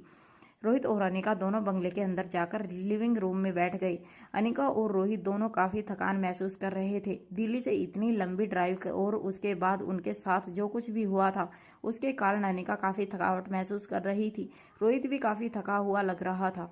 घर का एक नौकर रोहित और अनिका के लिए पानी लेकर आया और झुककर बड़े ही रिस्पेक्ट से उस नौकर ने रोहित की ओर देखकर पूछा, सर क्या आप और मैडम कॉन्टिनेंटल खाना पसंद करेंगे या इंडियन? रोहित ने उस नौकर की बात का जवाब देते हुए कहा, एक काम करो, तुम एक बाउल में कुछ बॉइल्ड वेजिटेबल लेकर आओ और थोड़ा सलाद काट कर ले आना। हम थोड़ा थोड़ा खाकर आराम करेंगे, हम दोनों बहुत थक चुके हैं। कल सुबह का ब्रेकफास्ट मैडम की पसंद का बनना। नौकर ने मुस्कुराते हुए अनिका की ओर देखा और पूछा, मैडम आप सुबह के नाश्ते में क्या पसंद करेंगे? अनिका किसी भी बात का जवाब देने के मूड में नजर नहीं आ रही थी। उसकी आंखों में काफ़ी थकावट नजर आ रही थी। अनिका ने बिना देखे ही जवाब देते हुए कहा, तुम्हें जो भी अच्छी तरह से बनाना आता हो वह बना ले देना। नौकर जान चुका था कि अब वो ज़्यादा सवाल पूछकर अपनी मालकिन को परेशान नहीं कर सकता था, इसीलिए मुस्कुराकर नौकर बड़े ही अदब से अपना सर झुकाकर वहाँ से चला गया। रोहित ने अनिका के हाथ पर हाथ रखते हुए कहा, मुझे लगता है अब तुम्हें चलकर कुछ देर के लिए आराम कर लेना चाहिए, तुम काफ़ी थक गई हो। रोहित की बात में हामी भरते हुए अनिका रोहित के साथ खड़ी होकर बंगले में बने एक आलीशान बेडरूम में चली गई। रोहित और अनिका के जाते ही वो नौकर फिर से किचन से बाहर निकला। जैसे ही रोहित और अनिका कमरे के अंदर गए, वह नौकर तेजी से बंगले के बाहर जाने लगा। लोगों से छुपके छुपाते वो नौकर बंगले के पीछे वाले गेट के पास पहुंचकर यहाँ वहाँ देखने लगा। फिर अपनी जेब से एक फ़ोन निकालकर उस नौकर ने एक नंबर डायल किया। जैसे ही कॉल कनेक्ट हुआ, उस नौकर ने कहा, मुझे लगता है कि वह किताब इन दोनों को अब तक मिली नहीं। सर मुझे नहीं लगता कि उन दोनों को कोई किताब मिली है। जैसे ही मनाली के मारवा हाउस के नौकर ने फ़ोन पर किसी से यह बात कही, कुछ देर तक वह खामोश खड़ा फ़ोन पर सामने वाले आदमी के इंस्ट्रक्शन सुनता रहा। कुछ देर बाद उसे इंस्ट्रक्शन सुनने के बाद उस नौकर ने फ़ोन पर कहा, ठीक है बॉस, मैं अभी पता लगाने की कोशिश करता हूँ। अपना फ़ोन फिर से डिस्कनेक्ट करने के बाद वह नौकर धीमे कदमों से फिर से मनाली के मारवा हाउस के अंदर चला गया। धीरे धीरे अपने आसपास नजर रखते हुए वह नौकर अनिका और रोहित के बेडरूम के पास पहुंचा। नौकर बिल्कुल होशियार और अलर्ट था। जैसे ही किसी के कदमों की आहट उसे कानों पर पड़ती, वह किसी कोने में जाकर छुप जाता। जब उसे इस बात का यकीन हो गया कि अब घर के किसी और नौकर की या सिक्योरिटी गार्ड की नज़र उस पर नहीं थी, तब वह तेजी से दौड़कर अनिका और रोहित के बेडरूम के पास चला गया। उसने धीरे से अपने कान दरवाजे पर लगा दिए। वह अंदर हो रही बातचीत को सुनने की कोशिश करने लगा। तभी उसके कानों पर अनिका और रोहित की बातें पड़ी। रोहित अनिका से कह रहा था, आज मौसम बड़ा सुहाना है, तुम भी बहुत खूबसूरत लग रही हो। अनिका ने रोहित की इस बात का जवाब देते हुए कहा, तुम तो हमेशा ही यह बात कहते रहते हो। देखो, इस वक्त मैं बहुत थक चुकी हूँ, कोई शरारत करने की कोशिश मत करना। इसके बाद अचानक ही रोहित और अनिका की आवाज़ें आनी बंद हो गई। नौकर मन ही मन मुस्कुराने लगा। कुछ देर तक जब बेडरूम के अंदर से रोहित और अनिका की कोई आवाज़ नहीं आई तो नौकर मुस्कुराते हुए वहां से चला गया। घर के एक कोने में जाकर उस नौकर ने फिर से अपने बॉस को फ़ोन लगाकर कहा, आपके कहने पर मैंने काफ़ी रिस्क उठाकर उनके बेडरूम के पास जाकर उनकी बातें सुनने की कोशिश की, मगर मैंने जो सुना वह मैं आपको बता नहीं सकता। मगर इतना समझ लीजिए कि एक बात तो पक्की है कि उनके पास ऐसी कोई किताब नहीं है जिसे आप ढूंढ रहे हैं। यह कहने के बाद उस नौकर ने फ़ोन डिस्कनेक्ट कर दिया। मुस्कुराते हुए फिर से अपने काम पर लग गया। वहाँ बेडरूम के अंदर जब रोहित और अनिका को यकीन हो गया कि अब उनकी बातें कोई नहीं सुन रहा था, तो अनिका ने रोहित से कहा, तुम दरवाजे पर अपनी नज़र बनाए रखो। ज्योति बुआ के घर से जो किताब मिली थी उस किताब को अनिका काफ़ी देर तक पढ़ती रही। स्वाति मल्होत्रा ने बड़े ही ध्यान से किताब में अलग अलग जगह पर अनिका के लिए कुछ नंबर्स और सिंबल छोड़े थे। अनिका ने एक एक करके उन सारे लेटर्स और सिंबल्स को डिकोड किया तो अनिका को एक पासवर्ड दिखाई दिया। पासवर्ड के साथ साथ अलग अलग कोड्स के जरिए स्वाति मल्होत्रा ने उस किताब में एक बैंक और सेफ डिपॉजिट लॉकर का नंबर भी लिखा था। सब कुछ रिकॉर्ड करने के बाद जब अनिका ने एक पेपर पर सारी इन्फॉर्मेशन लिखी तो रोहित अनिका के पीछे आकर वह सारी इन्फॉर्मेशन पढ़ने की कोशिश करने लगा। अनिका ने रोहित की ओर देखकर कहा, यह बैंक तो दिल्ली की बैंक है। मेरे ख्याल से इस सेफ डिपॉजिट लॉकर के अंदर माँ ने कोई पार्सल छोड़ा है जो वह मुझ तक पहुँचाना चाहती है। अनिका की बात सुनकर रोहित के चेहरे के एक्सप्रेशन बदलने लगे। रोहित ने अनिका से कहा, पार्सल, इसका मतलब यह है कि तुम्हारी माँ ने उस सेफ डिपॉजिट लॉकर में जो कुछ भी छोड़ा है वही V16 पावर ड्रग है। रोहित के सवाल का जवाब तो खुद अनिका भी नहीं जानती थी, मगर अनिका अब इतना जान चुकी थी कि वह V16 पावर ड्रग को पाने के बेहद करीब थी। अनिका ने रोहित से कहा, यह तो वही जाकर पता लगेगा। मुझे लगता है कि हमें जल्द से जल्द दिल्ली जाकर इस बैंक के सेफ डिपॉजिट लॉकर को खोलकर पता लगाना चाहिए कि माँ ने उस लॉकर के अंदर क्या छुपाया है। अनिका के चेहरे की बेचैनी देखकर रोहित ने अनिका के कंधे पर हाथ रखकर कहा, देखो, इस वक्त अगर हमने इस तरह का कोई भी कदम उठाया तो हमारे लिए खतरे से खाली नहीं होगा। अनिका रोहित की बात समझ नहीं पा रही थी। रोहित ने अनिका को समझाते हुए कहा, देखो, हमारे दुश्मनों ने हम पर नज़र बनाई रखी है। हर वक्त कोई ना कोई हमारा पीछा कर रहा है। हमें नहीं पता वो लोग कौन हैं, मगर हम इतना ज़रूर जानते हैं कि हमारी और उनकी मंजिल एक ही है और वह लोग किसी भी हालत में हमें इससे पहले उस मंजिल तक पहुंचना चाहते हैं। अनिका ने रोहित की बात का बीच में काटते हुए कहा, और अगर ऐसा हो गया तो पूरी दुनिया के लिए बेहद खतरनाक हो सकता है। अगर वह V16 पावर ड्रग किसी भी खतरनाक आदमी के हाथ में पड़ गया तो यह पूरी दुनिया के लिए बेहद खतरे की बात हो सकती है। रोहित ने अनिका को शांत कराते हुए कहा, मैं इसीलिए कह रहा हूँ कि जल्दबाजी से कोई कदम उठाना नहीं चाहिए। अगर हम इस वक्त दिल्ली के लिए रवाना हुए तो वह लोग चौकन्ने हो जाएंगे। उन्हें इस बात का पता चल जाएगा कि ज़रूर हमें कोई ऐसा राज पता चला है जिसकी वजह से हम इस वक्त इतनी रात गए दिल्ली की ओर रवाना हुए हैं। हमें तो यह भी नहीं पता कि हमारे पीछे कौन लगा हुआ है, कितने लोग हैं वह। जब तक हमें इस बात का पता नहीं लग जाता कि हमारा दुश्मन कौन है, हमें बड़े ही ध्यान से हर कदम उठाना होगा। अनिका रोहित की बात से पूरी तरह कन्विंस थी। अनिका ने रोहित से कहा, अच्छा, मुझे एक बात बताओ, यह प्रमोद जिसने V16 पावर ड्रग का इंजेक्शन लिया था, उसे हराने में तुम्हें कितना वक्त लगा? रोहित जानता था कि अनिका ऐसा क्यों पूछ रही थी। रोहित ने अनिका से कहा, वैसे कुछ खास नहीं लगा। उस ड्रग की वजह से उसके शरीर में ताकत काफ़ी बढ़ गई थी, इसीलिए उसे हराने में मुझे 5-6 मिनट का वक्त लगा, मगर कोई खास परेशानी नहीं हुई मुझे। रोहित की बात सुनकर अनिका ने एक राहत की सांस ली। अनिका दरअसल रोहित को यह सवाल पूछकर यह जानना चाहती थी कि आखिर उस ड्रग का कितना और कैसा असर होता है आम लोगों पर, क्योंकि अगर पावर ड्रग की फॉर्मूला से बनाई गई नकली पावर ड्रग भी अगर इंसान को हैवान बना सकती है तो अनिका और रोहित के दुश्मन कितने ताकतवर होंगे यह कहना बहुत मुश्किल हो जाएगा। और इतने ताकतवर लोगों से लड़ना अनिका और रोहित के लिए कितना खतरनाक हो सकता है, यह भी अनिका जानना चाहती थी। रोहित ने अनिका के कंधे पर हाथ रखते हुए कहा, अब तुम कुछ देर आराम कर लो, हम कल सुबह दिल्ली के लिए रवाना हो जाएंगे। इस वक्त तुम्हारा आराम करना बहुत जरूरी है। अनिका ने रोहित से कहा, मगर कल सुबह तक अगर बहुत देर हो गई तो क्या हम किसी भरोसेमंद आदमी को भेजकर अभी इसी वक्त पता नहीं लगा सकते कि उस लॉकर में क्या है? इससे पहले कि रोहित कुछ सोचकर इस बात का जवाब दे पाता, अनिका ने अपनी बात बदलते हुए रोहित से कहा, नहीं नहीं, हम यह रिस्क नहीं ले सकते। ऐसा नहीं है कि मुझे तुम्हारे आदमियों पर भरोसा नहीं है, मगर यह भी हो सकता है कि मेरी माँ ने उस सेफ तक पहुंचने के लिए भी एक जाल बिछा कर रखा हो। अगर मेरी जगह कोई और उस सेफ तक पहले पहुंच जाता है तो उसके लिए यह एक ट्रैप बन जाए। ऐसा भी हो सकता है। अब तक मैं अपनी माँ को इतना जान चुकी हूँ कि वह कोई आम इंसान नहीं थी। लोगों की सोच जहाँ ख़त्म होती थी वहाँ से उनकी सोच शुरू होती थी। उन्होंने ज़रूर इस बात के लिए भी एक सिक्योरिटी कवच बैठा रखा होगा।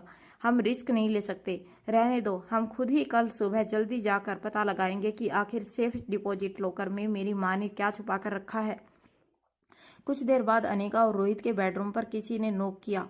जब रोहित ने दरवाज़ा खोला तो वही नौकर अनिका और रोहित के लिए एक ट्रे में दूध और कुछ नाश्ता लेकर आया था। रोहित ने वो ट्रे नौकर के हाथ से ली। नौकर मुस्कुराकर बड़ी अदब से अपना सर झुकाकर वहां से चला गया। जब रोहित ने अनिका को दूध ऑफर किया तो रोहित ने देखा कि अनिका अपनी आंखें बंद करके अपने बिस्तर पर लेटी थी। रोहित को एहसास हो चुका था कि अनिका शारीरिक थकान की वजह से बिना खाना खाए ही गहरी नींद में सो चुकी थी। जैसे ही अनिका नींद में गहरी सांसें लेने लगी, रोहित ने अपना हाथों में पकड़ा हुआ नाश्ते की ट्रे बड़ी ही आराम से साइड टेबल पर रखी और धीरे धीरे बाथरूम की ओर जाने लगा। रोहित ने बड़े ही आराम से बाथरूम का दरवाजा बंद किया और बाथरूम में आईने के सामने खड़े होकर अपना शर्ट उतारने लगा। रोहित के कंधे और छाती के पास गहरे जख्म नजर आ रहे थे। जब रोहित ने मुड़कर अपनी पीठ आईने में देखने की कोशिश की तब उसे एहसास हुआ कि उसकी पीठ पर भी काफी जख्म लगे थे। दरअसल रोहित जब प्रमोद के साथ फाइट कर रहा था तब रोहित को इस बात का एहसास हो चुका था कि प्रमोद पावर ड्रग की वजह से काफी ताकतवर हो चुका था। आमतौर पर रोहित किसी भी फाइटर को कुछ ही सेकंड के अंदर बड़े ही आराम से हरा देता था, मगर प्रमोद को हराने के लिए रोहित को 3 से 4 मिनट तक उसके साथ फाइट करनी पड़ी थी। प्रमोद का एक एक मुक्का रोहित को काफी चोट पहुंचा रहा था। रोहित जानता था कि उसकी जगह पर अगर कोई और प्रमोद के साथ इस तरह की फाइट करता तो उसकी जिंदगी बचना नामुमकिन थी। मगर रोहित बलवीर सर की एकेडमी का सबसे ताकतवर रेसलर था। रोहित की फाइटिंग रेसलिंग काफी तेज और ताकतवर थी, जिसकी वजह से वह प्रमोद को हराने में कामयाब हुआ था। मगर रोहित मन ही मन यह बात जान चुका था कि अगर प्रमोद नकली ड्रग को लेकर इतना ताकतवर बन गया था तो जो लोग पावर ड्रग का इस्तेमाल कर रहे थे वह कितने ताकतवर हो सकते थे। रोहित अच्छी तरह जानता था कि प्रमोद तो इस पूरे नेक्सस का बहुत ही छोटा सा हिस्सा था। प्रमोद के ऊपर कई लोग थे जो प्रमोद से भी ज्यादा ताकतवर और खतरनाक हो सकते थे। रोहित यह बात अच्छी तरह जान चुका था कि रोहित और अनिका के लिए उन सब लोगों से लड़ना बेहद खतरनाक होने वाला था। मगर रोहित इस वक्त अनिका को प्रमोद की ताकत के बारे में कहकर उसे टेंस नहीं करना चाहता था। इसीलिए रोहित ने अपने जख्मों को और अपने दर्द को छुपा कर रखा था। अपने कपड़े बदलकर रोहित चुपचाप अनिका के बगल में आकर लेट गया। सुबह जब अनिका की आंखें खुली, रोहित ऑलरेडी तैयार हो चुका था। अनिका के बिस्तर के सामने नाश्ते का टेबल सजा हुआ था। जैसे ही अनिका ने अपनी आंखें खोली, रोहित ने कहा, पहले फ्रेश होकर नाश्ता कर लो, उसके बाद हम दिल्ली के लिए रवाना हो जाएंगे। नाश्ता करने के बाद जैसे ही रोहित और अनिका दिल्ली जाने के लिए अपनी कार में बैठकर रवाना होने लगे तब अनिका ने रोहित से कहा, दिल्ली जाने से पहले मुझे थोड़ा काम है। रोहित अनिका की यह बात सुनकर हैरान हो गया। अनिका ने रोहित से कहा, पहले ज्योति बुआ के घर ले चलो मुझे।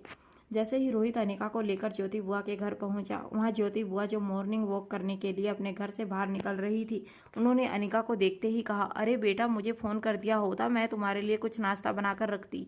मैं और तुम्हारे अंकल तो बहुत कम नाश्ता करते हैं बेटा। चलो कोई बात नहीं, तुम दोनों कुछ देर आराम करो, घर बैठो, मैं अभी कुछ बना देती हूँ। ज्योति बुआ की बात सुनकर जयप्रकाश जी भी घर से बाहर आ गए। अनिका और रोहित को देखकर उन्होंने एक पल के लिए अपना सर झुका लिया। उन्होंने रोहित को अनिका का बॉडीगार्ड समझा था, इस बात को लेकर वह अभी भी शर्मिंदा थे। अनिका ज्योति बुआ और जयप्रकाश जी के पास गई और ज्योति बुआ के हाथों में एक चाबी का गुच्छा थमाते हुए कहने लगी, यह हमारे बंगले की चाबी है। मैं चाहती हूँ कि आज के बाद आप लोग उसी बंगले में रहें। अनिका की बात सुनकर ज्योति बुआ और जयप्रकाश जी एक दूसरे को देखने लगे। जब अनिका बुआ जयप्रकाश जी से बातें कर रही थी तब रोहित आसपास के घरों पर नजर बनाए रखा था। रोहित को कई लोग छतों के घरों से ताक झाक करते हुए नजर आ रहे थे, मगर रोहित के लिए यह कहना मुश्किल था कि कौन सी थी वह बाज नजर जो रोहित और अनिका का पीछा कर रही थी। अनिका ने ज्योति बुआ के हाथ पर हाथ रखते हुए कहा, अगर उस घर में आप लोग रहने नहीं गए तो हो सकता है कि कुछ ही दिनों में वह घर पूरी तरह से बंजर हो जाए। अगर आप लोग वहां रहेंगे तो उसी बहाने वह घर की मेंटेन भी होती जाएगी। मेरी माँ की कई यादें उस घर से जुड़ी हैं। मैं नहीं चाहती कि वह यादें हमेशा हमेशा के लिए उस घर के साथ बंजर हो जाएं। ज्योति बुआ और जयप्रकाश भी अच्छी तरह से जानते थे कि अनिका भले ही अपने पुराने घर के मेंटेन करने की बात कर रही थी, मगर कहीं ना कहीं अनिका चाहती थी कि ज्योति बुआ और जयप्रकाश जी एक छोटे से घर को छोड़कर अच्छी तरह एक अच्छे घर में अपनी जिंदगी बिताएं। ज्योति बुआ के पास अनिका को ना करने का कोई कारण नहीं था। घर की चाबी ज्योति बुआ के हाथ में थमाने के बाद अनिका ने अपने पर्स से कुछ कागजात बाहर निकाले और जयप्रकाश जी के हाथों में थमाते हुए कहा, यह अनीकरण फार्मास्यूटिकल कंपनी के लीगल डॉक्यूमेंट्स हैं। मैंने कंपनी की पावर ऑफ अटॉर्नी अपने नाम कर दी है। दरअसल वो बात यह है कि कंपनी के पुराने मैनेजर अब रिटायर हो चुके हैं। मैं चाहती हूँ कि आज के बाद अनीकरण फार्मास्यूटिकल की सारी जिम्मेदारियां आप उठा लें। यूँ समझ लीजिए कि आपके नाम कर रही हूँ। जयप्रकाश जी समझ नहीं पा रहे थे कि वह अनिका को इस बात का क्या जवाब दे। इससे पहले कि ज्योति बुआ अनिका से कुछ कह पाती, अनिका ने कहा, यूँ समझ लीजिए कि मुझे आप पर बहुत बड़ा एहसान होगा। मेरी माँ की आखिरी निशानी है यह अनीकरण फार्मास्यूटिकल कंपनी। इसे आगे चलाने के लिए मुझे आपके सहारे की ज़रूरत है। मेरे पास ना तो इतना टाइम है और ना ही कंपनी को चलाने का कोई एक्सपीरियंस। इसलिए मैं चाहती हूँ कि आप लोग अभी भी कंपनी की बागडोर अपने हाथ में ले लें। जयप्रकाश जी और ज्योति बुआ समझ नहीं पा रहे थे कि वह अनिका पर एहसान करने जा रहे थे या अनिका उन पर एहसान कर रही थी, मगर अनिका ने जिस तरह से यह बात उनके सामने रखी थी, ज्योति बुआ और जयप्रकाश जी के पास अनिका का काम ना करने का कोई ऑप्शन ही नहीं रहा था। अनिका ने ज्योति बुआ और जयप्रकाश जी को सारी जिम्मेदारियां सौंपकर अनिका रोहित के साथ कार में बैठकर वहां से चली गई। रोहित ने अपनी नजरें अपने आसपास चल रही हर गाड़ी और हर आदमी पर जमा कर रखी थी। जैसे ही रोहित को किसी पर शक होता वह अपना रास्ता बदल लेता। रास्ता बदलते हुए अनिका और रोहित दिल्ली की ओर आगे बढ़ने लगे। वहां यूरोप के एक सुनसान आइलैंड से एक बड़ा सा जहाज पानी में धीरे धीरे आगे की ओर बढ़ने के लिए निकला। जहाज काफी बड़ा था, मगर जहाज पर किसी इंसान का नामो निशान नहीं था। जहाज पूरी तरह से खाली था। ऐसा लग रहा था किसी ने एक बड़ा सा पैसेंजर जहाज बुक करके अपने निजी इस्तेमाल के लिए उस जहाज का हायर किया था। जहाज पर काम करने वाले कुछ लोगों के अलावा जहाज पर कोई दिखाई नहीं दे रहा था। जहाज का जो स्टाफ था वह भी काफी अजीब लग रहा था। फटे पुराने कपड़े और चाल ढाल देखकर ऐसा नहीं लग रहा था कि वह लोग किसी कंपनी के लिए काम करते थे, बल्कि अफ्रीका के गरीब देश के वह कुछ लोग थे जो शायद किसी के कहने पर जहाज में काम करने आए थे। जहां से एक बड़े आलीशान कमरे में धीरे धीरे आयशा मारवा ने अपनी आंखें खोली। आयशा का चेहरा काफी उतर चुका था। उनके शरीर में काफी कमजोरी नजर आ रही थी। आयशा ने जब धीरे से अपनी आंखें खोली तब कुछ देर के लिए उनके लिए यह समझ पाना बेहद मुश्किल हो गया था कि यह उनके मरने के बाद की अवस्था थी या वह अभी जिंदा थी। उन्हें सब कुछ धुंधला धुंधला नजर आ रहा था। धीरे धीरे अब आयशा ने पूरे कमरे में अपनी नजरें घुमाई। तब अचानक उनकी नजर उनके बिस्तर के ठीक पास खड़े अक्षय वर्मा पर पड़ी। आयशा को होश में आते हुए देखकर अक्षय के चेहरे पर बड़ी सी मुस्कुराहट आ गई। अक्षय ने धीमी आवाज में आयशा से कहा, तुम बिल्कुल ठीक हो, कुछ नहीं हुआ है तुम्हें, बस तुम पैनिक मत होना। मैंने तुम्हारे लिए तुम्हारे मनपसंद जूस बनवाए हैं। 3 दिनों से तुमने कुछ नहीं खाया है, इसीलिए तुम्हारे शरीर में कमजोरी होगी, मगर तुम फिक्र मत करना, मैंने तुम्हारे लिए बिल्कुल लाइट नाश्ता बनवाया है। धीरे धीरे खाने की कोशिश करना, 1-2 दिन में तुम पूरी तरह से ठीक हो जाओगी। आयशा को अभी भी अपने गले के आसपास दर्द महसूस हो रहा था। अक्षय ने जब अपने शरीर की पूरी ताकत लगाकर आयशा का गला दबाने की कोशिश की थी, तब आयशा के गले के आसपास के काफी मसल्स इंजर्ड हो गए थे, जिसका दर्द अभी भी उन्हें महसूस हो रहा था। अक्षय ने लगभग आयशा के शरीर से उनकी जान निकाल ही ली थी। तभी उनके खास आदमी अंकुर नायक ने आकर अक्षय को बताया कि अनिका का दरअसल किसी के साथ अफेयर नहीं चल रहा था। जब यह बात अक्षय ने सुनी तो वह पूरी तरह से टूट चुके थे। उन्होंने जो शर्त रोहित के साथ लगाई थी वह शर्त अक्षय हार चुके थे। रोहित और आयशा के विश्वास की जीत हुई थी और अक्षय की हार हुई थी। मगर जब अक्षय को इस बात का एहसास हुआ और उन्होंने आयशा के गले को छोड़ा, तब उन्हें इस बात का एहसास हुआ कि बहुत देर हो चुकी थी और आयशा की कंडीशन बेहद बिगड़ चुकी थी। उनकी सांसें लगभग रुक चुकी थी। अक्षय ने किसी तरह उन्हें सीपीआर देकर खुद उनकी जान बचाई और आयशा को लेकर वह एक जहाज में बैठकर देश छोड़कर रवाना हो गई। अक्षय को अपने किए हुए पर पछतावा हो रहा था। सालों पहले अपने ही प्यार की परीक्षा लेकर उन्होंने अपने ही प्यार को अपने आप से दूर कर लिया था और आज 27 साल बाद भी फिर से अपने जुनून और आवेश में आकर उन्होंने आयशा की जान लेने की कोशिश की थी। जिस तरह से वह जिंदगी भर प्यार करते रहे, जिंदगी भर जिसके प्यार की खातिर उन्होंने किसी और को अपने नज़दीक नहीं आने दिया, उसी औरत की जान लेने की कोशिश की थी अक्षय ने। अक्षय को पूरी तरह यकीन हो गया था कि इस दुनिया में प्यार नाम की कोई चीज़ नहीं है। मगर जब अनिका की सच्चाई के बारे में अक्षय को पता चला, तब अचानक अपने आप पर भी उनको शर्म महसूस होने लगी। उन्हें आयशा की कही हुई हर बात धीरे धीरे समझ आने लगी। अक्षय अब यह समझ चुके थे कि आयशा ने उन्हें धोखा नहीं दिया था, बल्कि अक्षय की गलतियों की वजह से उन्होंने खुद आयशा मारवा को अपने आप से दूर किया था। जैसे ही आयशा ने अपनी आंखें खोली, अक्षय ने सोच लिया था कि वह सब कुछ पहले की तरह नॉर्मल कर लेंगे। इसीलिए अपनी चेहरे पर एक बड़ी सी मुस्कान लिए अक्षय ने आयशा से कहा, तुम फिक्र मत करना, मैं सब संभाल लूँगा, सारी गलती मेरी है। अरे तुम तो मुझसे प्यार करती थी, मगर मैं ही पागल था कि तुम्हें अपने प्यार और अपनी फैमिली के बीच किसी एक को चुनने का ऑप्शन दे रहा था। वाकई में यह समझ नहीं पाया कि तुम और लड़कियों से काफ़ी अलग हो, और इसीलिए यह जानने के बावजूद कि मैं बहुत पैसे वाला हूँ, तुमने मुझसे ऊपर अपनी फैमिली को चुना। जिस बात को लेकर मुझे खुशी होनी चाहिए थी, उसी बात की वजह से मुझे गुस्सा आ गया और मैंने तुम्हारे साथ साथ सच्चे प्यार को भी अपना दुश्मन बना लिया। तुम इतने साल उस वीरान बंगले में फूलों के साथ जिंदगी गुजारती रही, सिर्फ मेरी वजह से। मगर अब अकेलेपन में बिछाए हुए हर पल की कीमत मैं तुम्हें आने वाली जिंदगी भर के लिए बेशुमार खुशियां देकर चुकाऊंगा। यह सब बातें करते हुए अक्षय की सांसें तेज हो रही थी। आयशा समझ नहीं पा रही थी कि अक्षय यह किस तरह की बातें कर रहा था और वह क्या कहना चाहता था। आयशा शारीरिक तौर पर काफ़ी कमज़ोर पड़ चुकी थी, मगर किसी तरह अपने शरीर की पूरी ताकत लगाकर आयशा ने अक्षय से कहा, यह तुम कहाँ ले आए हो? मुझे मेरे बेटे के पास जाना है, मुझे अभी रोहित के पास ले चलो। अक्षय वर्मा ने आयशा मारवा से कहा, देखो मुझे माफ़ कर दो, मैं तुम्हें ज़रूर तुम्हारे बेटे के पास ले चलूँगा, मगर इस वक्त तुम्हारा शरीर बहुत कमज़ोर है, तुम कुछ खा लो। आयशा की ओर नाश्ते की प्लेट आगे बढ़ाते हुए अक्षय वर्मा ने कहा, लो कुछ खा लो, उसके बाद तुम्हें सब कुछ समझाता हूँ।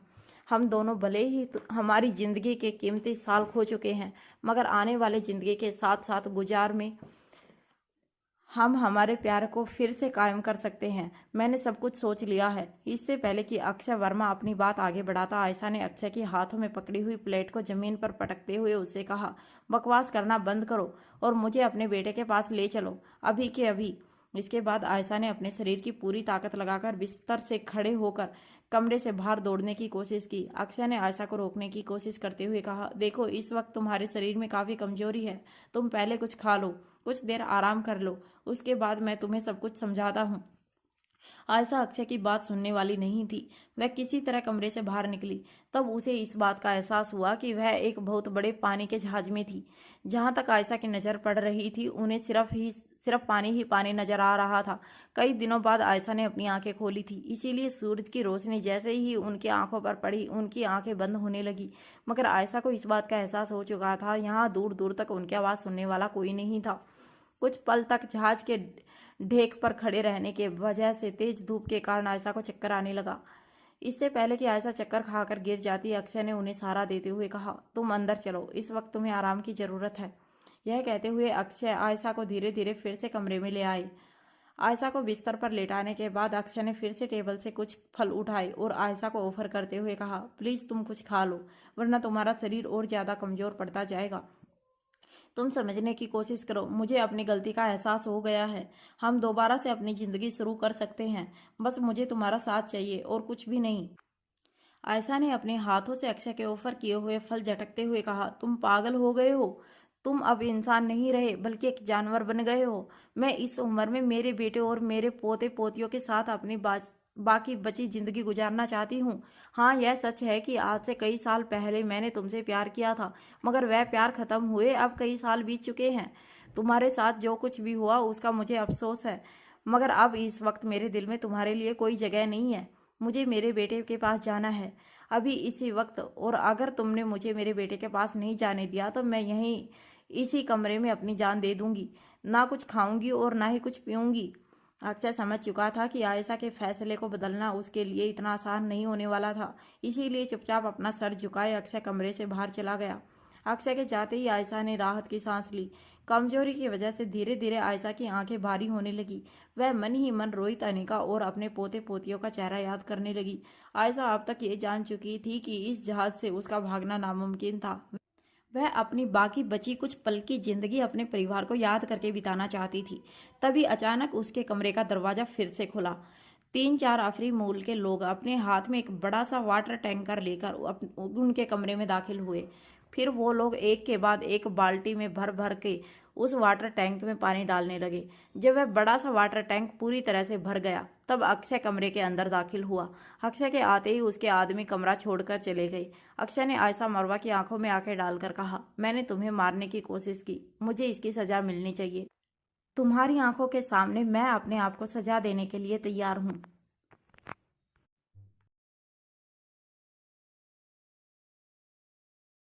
हेलो गाइस, हमारे यूट्यूब चैनल पर आपका स्वागत है।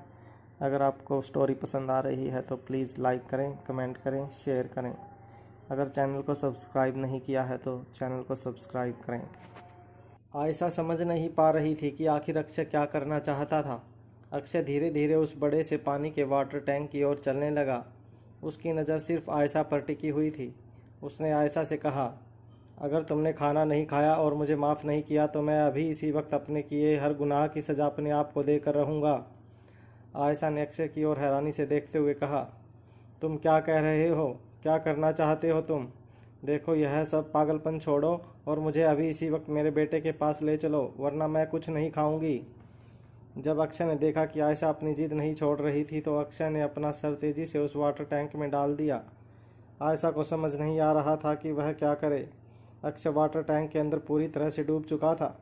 उसने अपना पूरा शरीर वाटर टैंक के अंदर डुबो दिया था और बाहर निकलने का नाम नहीं ले रहा था। आयशा अच्छी तरह से जानती थी कि अगर अक्षय वक्त रहते टैंक से बाहर नहीं निकला तो उसकी जान भी जा सकती थी। आयशा घबराकर टैंक के पास दौड़ी और अक्षय को उसके कोट के कॉलर से पकड़कर बाहर खींचने की कोशिश करने लगी। अक्षय भी अपने शरीर की पूरी ताकत लगाकर आयशा को अपने आप से दूर धकेलता रहा। आयशा शारीरिक तौर पर काफ़ी कमज़ोर थी, इसलिए अक्षय को पानी से बाहर खींचने के लिए उसे किसी की मदद की ज़रूरत थी। आयशा दरवाज़ा के पास गई और दरवाज़ा खोल कर किसी को बुलाने की कोशिश करने लगी, मगर तभी आयशा को इस बात का एहसास हुआ कि दरवाज़ा बाहर से लॉक कर दिया गया था। दरवाज़ा ज़ोर ज़ोर से खटखटाते हुए आयशा मदद के लिए चीखने चिल्लाने लगी, मगर कोई उसकी मदद के लिए नहीं आया। आयशा दौड़कर वापस वाटर टैंक के पास गई। आयशा ने देखा कि अक्षय वाटर टैंक के अंदर तड़पने लगा था, मगर वह अपनी जिद नहीं छोड़ने वाला था। आयशा जानती थी कि अब अक्षय को अगर वक्त रहते वाटर टैंक से बाहर नहीं निकाला गया तो उसका बचना नामुमकिन था। वो समझ नहीं पा रही थी कि आखिर वह इस पागलपन को कैसे रोके। तभी आयशा को अक्षय की बात याद आई। उसने ज़ोर से चिल्लाते हुए अक्षय से कहा, ठीक है, मैंने तुम्हें माफ़ कर दिया, अब बाहर आ जाओ और यह जिद छोड़ दो, यह पागलपन है। अक्षय आयशा की बात सुन चुका था, मगर फिर भी वह टैंक से बाहर नहीं निकल रहा था। अब आयशा काफ़ी पैनिक हो गई। उसे समझ नहीं आ रहा था कि वह क्या करे। तभी अचानक उसे एक बात रियलाइज हुई। आयशा ने पास ही की टेबल पर पड़े नाश्ते की प्लेट से एक सेब का टुकड़ा उठाया और अक्षय के वाटर टैंक के पास जाकर वह सेब का टुकड़ा अपने मुंह में रखकर कहा, ठीक है, मैं नाश्ता करने के लिए भी तैयार हूँ, अब बाहर आ जाओ और बंद करो यह पागलपन। जैसे ही आयशा की बात अक्षय के कानों पर पड़ी, अक्षय अपने शरीर की पूरी ताकत लगाकर वाटर टैंक का किनारा पकड़कर वाटर टैंक से बाहर निकला। वाटर टैंक से बाहर निकलते ही वह जोर से ज़मीन पर गिर गया। लगातार खांसते हुए अक्षय के मुंह से काफ़ी पानी बहने लगा था। अक्षय की आंखें ऊपर की ओर झड़ चुकी थी। उसकी लाल लाल आंखों को देखकर आयशा समझ गई थी कि अगर अक्षय को वाटर टैंक से बाहर निकालने में कुछ पल भी और लग जाते तो उसका बचना नामुमकिन हो जाता। ज़मीन पर पड़े अक्षय वर्मा को उसके कॉलर से पकड़कर आयशा ने लगातार 3-4 थप्पड़ उसके गालों पर जड़ दिए। आयशा ने अक्षय वर्मा से कहा, तुम जानवर बन चुके हो, पूरी तरह से जानवर बन चुके हो। तुम्हारे सोचने समझने की शक्ति पूरी तरह से ख़त्म हो चुकी है। क्या तुम जानते भी हो कि तुम क्या करने जा रहे थे? अक्षय धीरे धीरे सांस लेते हुए आयशा को देखता रहा। फिर धीमी आवाज़ में अक्षय ने आयशा से कहा, मुझे अब वो ज़िंदगी मंजूर नहीं जिसमें तुम शामिल ना हो। प्लीज़ नाश्ता कर लो, वरना इस बार अगर मैं डूबा तो फिर तुम सीधे मेरी लाश तैरती हुई दिखोगी। आयशा जान चुकी थी कि अक्षय की जिद पूरी करने के अलावा उसके पास और कोई चारा नहीं था। कुछ ही देर में शिप पर मौजूद नौकर कमरे में दाखिल हुए। नौकरों में कुछ औरतें भी शामिल थी, जिन्होंने आयशा को कुछ नए कपड़े दिए। आयशा कमरे में मौजूद बाथरूम में चली गई। नौकरों ने तब तक कमरे से वह बड़ा सा वाटर टैंक हटा दिया और कमरे में जो पानी फर्श पर फैला था उसे भी पूरी तरह साफ कर दिया। कमरे में एक डाइनिंग टेबल पर एक के बाद एक काफ़ी सारी खाने पीने की चीज़ें सजा दी गई। कमरा जो पहले से किसी हनीमून साइट जैसा लग रहा था, वह अब और भी ज़्यादा शानदार लगने लगा था। जैसे ही आयशा कपड़े बदल कर बाहर आई, उन्होंने देखा कि कमरे की पूरी काया पलट कर दी गई थी। कमरे में रंगीन रोशनी भी कर दी गई थी। कमरे की सजावट देखकर ऐसा लग रहा था कि आयशा किसी काफ़ी महंगी क्रूज़ लाइनर पर थी। अक्सर ऐसी क्रूज़ की टिकट्स काफ़ी महंगी हुआ करती थी, मगर अक्षय ने पूरा का पूरा क्रूज़ लाइनर ही बुक कर लिया था। आयशा यह नहीं जानती थी कि वह इस वक्त दुनिया के कौन से कोने में थी, मगर वह इतना ज़रूर जानती थी कि वह अपने देश से काफ़ी दूर थी। कुछ ही देर में अक्षय भी कपड़े बदलकर कमरे में दाखिल हुआ। अक्षय ने बड़े ही अदब से आयशा को डाइनिंग टेबल पर बैठने का इशारा किया और एक जेंटलमैन की तरह आयशा के लिए कुर्सी आगे की। आयशा के बैठते ही अक्षय उसके सामने जाकर बैठ गया। अक्षय ने एक एक करके आयशा की प्लेट में खाना सजाकर उसके सामने रख दिए, मगर आयशा ने सजाई हुई प्लेट को अपने से दूर धकेल दिया और खुद ही अपनी एक प्लेट में खाने की चीज़ें रखने लगी। आयशा के तेवर देखकर अक्षय मन ही मन मुस्कुराने लगा। उसे आज से 28 साल पहले की वह आयशा मारवा याद आ गई, जो अक्षय के साथ पहली बार डेट पर गई थी। जब अक्षय आयशा को पिक करने गर्ल्स हॉस्टल के नीचे खड़ा था, तब तैयार होकर बाहर निकली आयशा को देखकर अक्षय की आंखें फटी की फटी रह गई थी। आयशा जब अक्षय के पास आई थी, तब लगातार कुछ मिनटों तक अक्षय बस फटी हुई आंखों से आयशा को देखता रहा था। वह दोनों जिस होटल में गए थे, वहां पर पहुंचने के बाद ही अक्षय के मुंह से पहली बात निकली थी, तुम बेहद खूबसूरत लग रही हो। आज भी अक्षय को आयशा में कोई फ़र्क नहीं नज़र आ रहा था। आयशा की उम्र और खूबसूरती जैसे उसी पल में सिमट कर रह गई थी। अक्षय आयशा के चेहरे से अपनी नज़रें हटा ही नहीं पा रहा था। उसे देखकर ऐसा लग रहा था कि वह सारी ज़िंदगी भी इसी तरह बैठकर आयशा के चेहरे को देख सकता था। वो शायद समझ चुकी थी कि अगर उसे इस जहाज़ से किसी तरह बचकर निकलना है और अपने बेटे और अपने परिवार से मिलना है, तो उसे ज़िंदा रहना होगा, और ज़िंदा रहने के लिए आयशा का खाना बहुत ज़रूरी था। आयशा बस किसी तरह अपने परिवार से मिलना चाहती थी। रिया, अलेक्जेंडर और आर्यन के साथ अपनी बची हुई ज़िंदगी गुजारने के सपने देख लिए थे आयशा ने। अपनी पूरी ज़िंदगी अकेलेपन में बिताने के बाद आयशा ने सोचा था कि वह अब अपनी बाकी बची ज़िंदगी का एक पल भी बिना अपने परिवार के नहीं गुजारेगी। मगर वो अच्छी तरह जानती थी कि अगर उसे फिर से अपने पोते पोतियों के पास लौटना था, तो उसे सही मौके का इंतज़ार करना होगा। अक्षय जिस तरह से आयशा मारवा को देख रहा था, आयशा को काफ़ी ऑकवर्ड फील हो रहा था, मगर वह धीरे धीरे अपनी प्लेट से निवाले बनाकर खाती रही। कुछ देर बाद जब आयशा ने अपना नाश्ता कर लिया, अक्षय ने मुस्कुराते हुए कहा, मैं तुम्हें जानता हूँ कि तुम्हें अपने फूलों के साथ वक्त गुजारना कितना पसंद है। माफ़ करना, तुम्हारा पूरा बगीचा तो मैं इस जहाज़ पर नहीं ला पाया, मगर इस जहाज़ में ऐसी कई चीज़ें हैं जो तुम्हें एंटरटेन कर सकती हैं। मैं जानता हूँ कि तुम चाहे कितना भी शांत हो, तुम 4 दीवारों में कैद रहने वाली औरतों में से नहीं हो। तुम्हें खुली हवा में रहना कितना पसंद है, यह मैं अच्छी तरह से जानता हूँ, और इसलिए यह पूरा का पूरा जहाज़ मैंने तुम्हारे लिए स्पेशल बुक करवा लिया है। जब तक तुम चाहोगी, तब तक यह जहाज़ एक तेज़ मछली की तरह पानी की लहरों को चीरते हुए आगे बढ़ता रहेगा। आयशा ने अपनी नज़रें झुकाते हुए अक्षय से कहा, पिंजरे को चाहे कितना भी बड़ा कर दो, पिंजरा हमेशा पिंजरा ही रहता है। अक्षय आयशा के पास आकर घुटनों के बल बैठ गया और कहने लगा, तुम जिसे पिंजरा समझ रही हो, वह तुम्हारी आज़ादी है। आने वाली पूरी ज़िंदगी तुम आज़ादी के साथ बिताओगी। हम दोनों बिल्कुल पहले की तरह साथ हो जाएंगे। मुझसे जितनी भी गलतियां हुई हैं, उन सारी गलतियों को मिटाकर हम एक नए सिरे से ज़िंदगी शुरुआत करेंगे, और इस ज़िंदगी में हमारे बीच कोई नहीं आ सकता। कॉलेज के दिनों में आयशा ने अक्षय से सच्चा प्यार किया था, मगर अक्षय के साथ रिश्ता तोड़ने के बाद आयशा ने अपनी ज़िंदगी से समझौता कर लिया था। कुछ सालों बाद आयशा की ज़िंदगी में रोहित आया। अपने बेटे के प्यार में आयशा ने अपनी बीती सारी दुखों को भुला दिया। आयशा अपने अतीत को पूरी तरह से भूल चुकी थी, और रोहित के भविष्य के लिए आयशा ने अपने अतीत, अपने वर्तमान, यहाँ तक कि अपने भविष्य को भी मिटा दिया था। आज इतने सालों बाद आयशा के मन में अगर किसी के लिए प्यार था, तो सिर्फ अपने बेटे रोहित और अपनी होने वाली बहू और उसके बच्चों के लिए था। आयशा की बस एक ही ख्वाहिश थी कि अपने परिवार के प्यार के सहारे वह अपनी बाकी बची ज़िंदगी गुजार दे। अक्षय ने जैसे ही आयशा के चेहरे की बेचैनी पढ़ी, अक्षय अपनी जगह से उठकर दरवाजे की ओर जाने लगा। अक्षय ने आयशा से कहा, मैं जानता हूँ कि तुम कितनी शर्मीली हो। तुम खुलकर मुझसे बात नहीं किया करती थी। जो भी मैसेज तुम मुझ तक पहुँचाना चाहती थी अपनी सहेलियों के थ्रू पहुँचाया करती थी। तुम्हारी यह आदत आज भी शायद बदली नहीं है, और इसलिए मैंने तुम्हारे लिए एक सरप्राइज़ प्लान की है। यह कहते हुए अक्षय ने जहाज़ के कमरे का दरवाज़ा खोल दिया। आयशा हैरान होकर दरवाजे की ओर देखने लगी। अक्षय ने आयशा को किडनैप करके पहले ही उसे काफ़ी बड़ा आघात पहुंचाया था। आयशा जानना चाहती थी कि अब अक्षय ने कौन सा नया शौक देने की तैयारी की थी। कुछ ही देर में अक्षय के कुछ आदमी आयशा को दरवाजे पर दिखाई दिए। उन लोगों के पीछे कुछ औरतें सावित्री को लेकर कमरे के अंदर दाखिल हुई। सावित्री को देखकर आयशा हैरान रह गई। आयशा को देखते ही सावित्री ने अपने आप को उन औरतों की पकड़ से छुड़ाया और आयशा के पास दौड़कर चली गई। आयशा ने घबराई हुई सावित्री को कंधों से पकड़ लिया। सावित्री और आयशा दोनों एक दूसरे को हैरानी से देखते रहे। तभी अचानक अक्षय जोर जोर से हंसने लगा। कुछ देर तक हंसने के बाद अक्षय ने ताली बजाते हुए कहा, यह भी एक ज़ोरदार सरप्राइज़ है।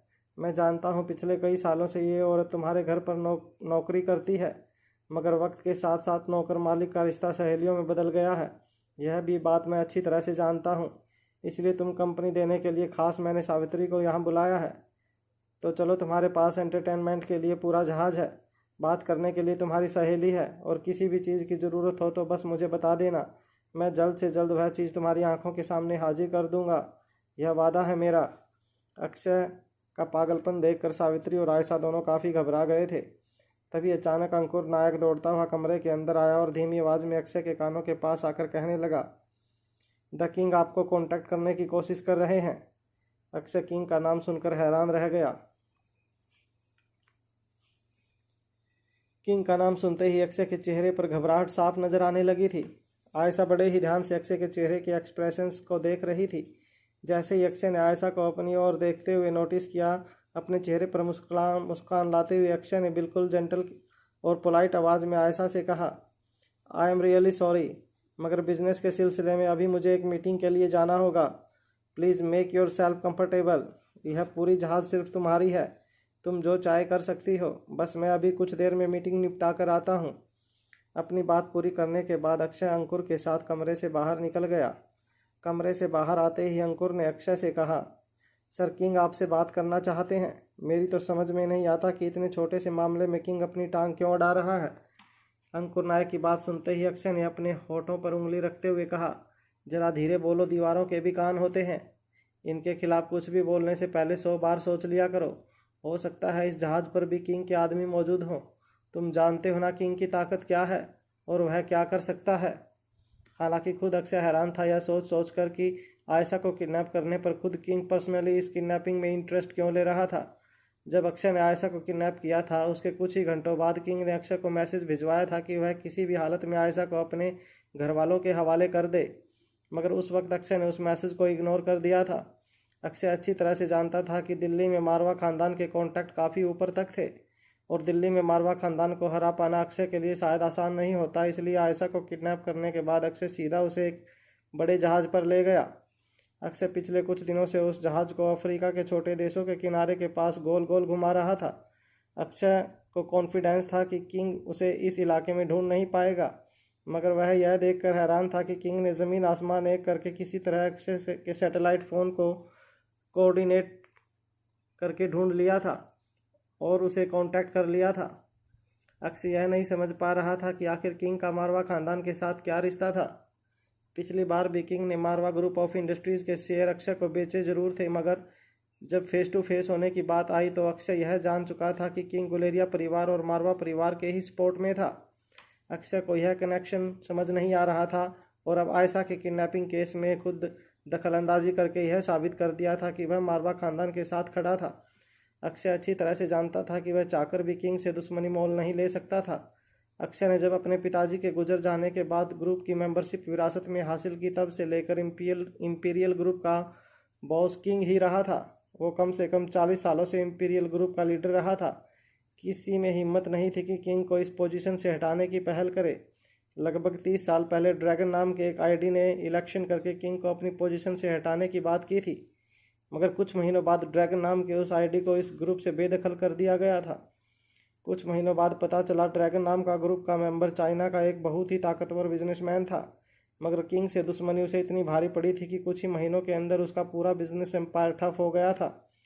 यह भी बताया जा रहा है कि वह बिजनेसमैन अपनी ही बनाई कंपनी के गेट पर बैठकर भीख मांगा करता था।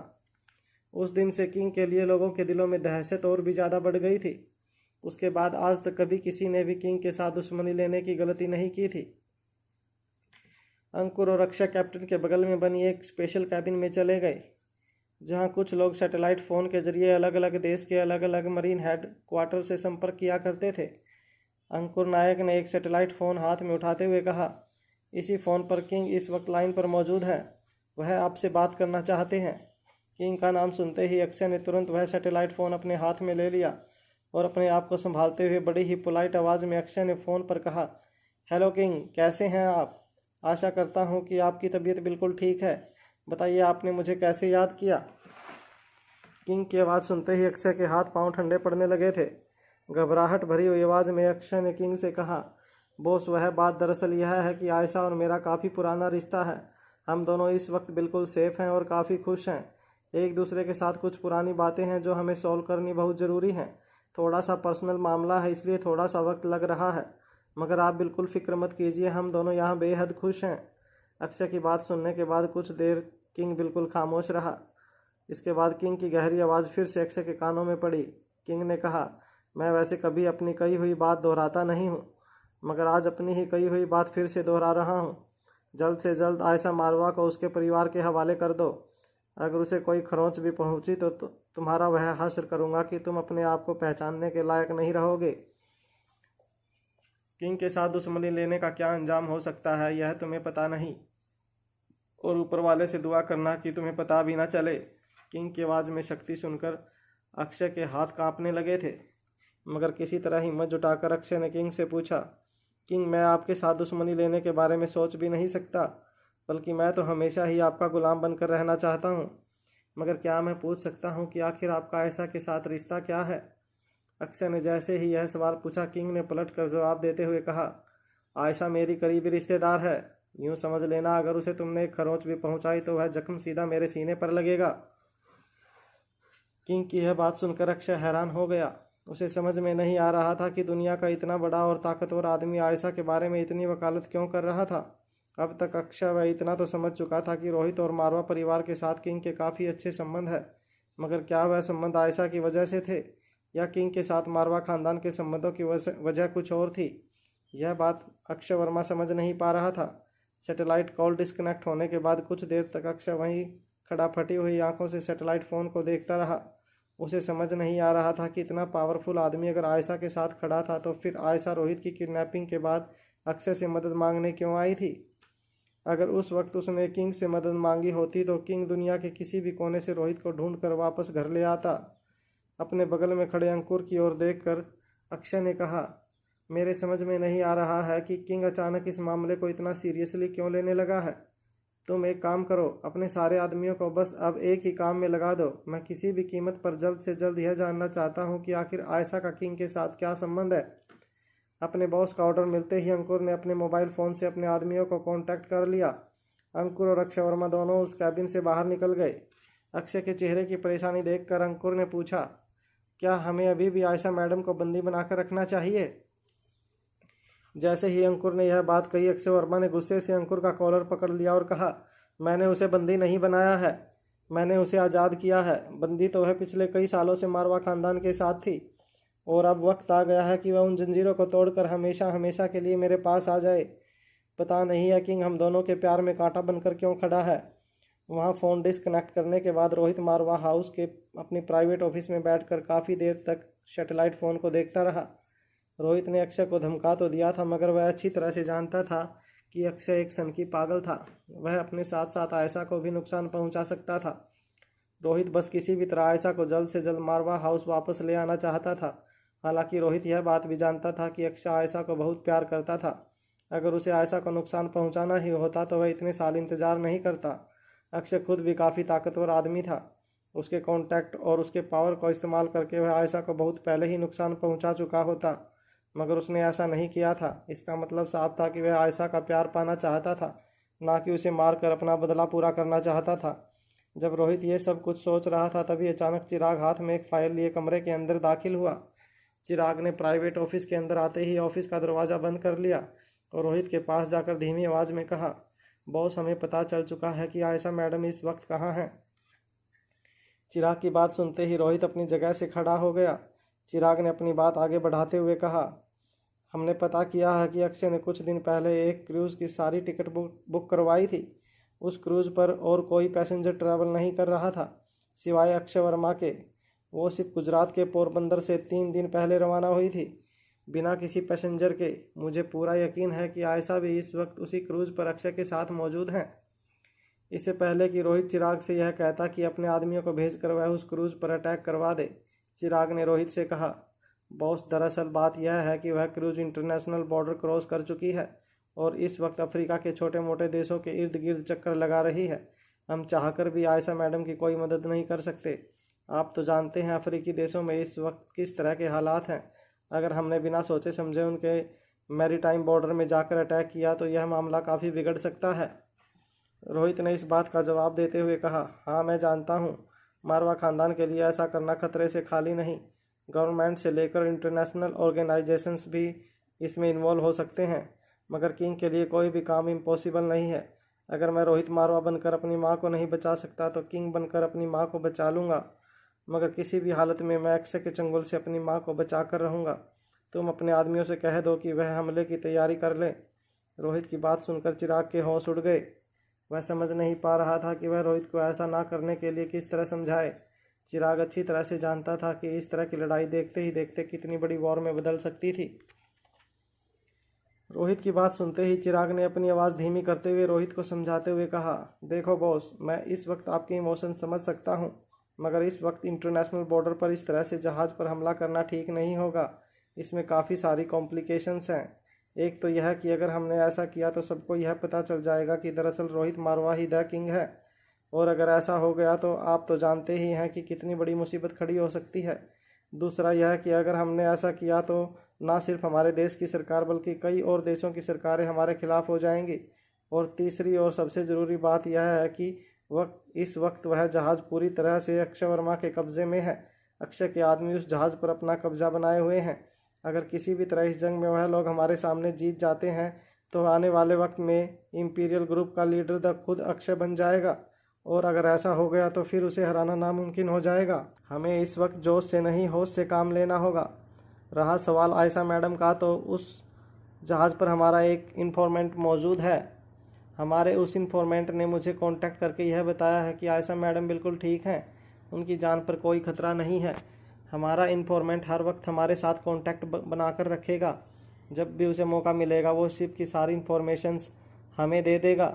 हम मौका देखकर आयशा मैडम को ज़रूर बचाकर बाहर निकाल लेंगे, मगर इस तरह जल्दबाजी में हमला करके हम बहुत बड़ी गलती कर देंगे। रोहित हमेशा से ही शांत दिमाग से हर फैसले लिया करता था, मगर ज़िंदगी में पहली बार रोहित ने कोई फैसला इमोशंस में आकर लिया था। चिराग की बात अच्छी तरह से समझने के बाद रोहित ने एक गहरी सांस लेते हुए चिराग से कहा, ठीक है, मगर तुम एक काम करो, हमारे भी कुछ जहाज़ उस जहाज़ के पीछे लगा दो। हर वक्त जहाज़ पर नज़र बनाकर रखो। हाँ, अक्षय को पता नहीं चलना चाहिए कि हम लोग उसका पीछा कर रहे हैं। अगर उसे जरा सा भी शक हुआ तो वह अपने साथ साथ माँ को भी चोट पहुँचा सकता है। मगर याद रहे, अगर जरा सा भी खतरा नज़र आए तो उस जहाज़ पर हमला करके माँ को जल्द से जल्द बचा लेना। रोहित की हर बात अच्छी तरह से समझने के बाद चिराग ने अपनी सीक्रेट फ़ोन से अपने आदमियों को इंस्ट्रक्शन दे दिए। रोहित मारवा की पर्सनल सिक्योरिटी की एक छोटी सी फौज मारवा हाउस के बेसमेंट में बुलाई गई।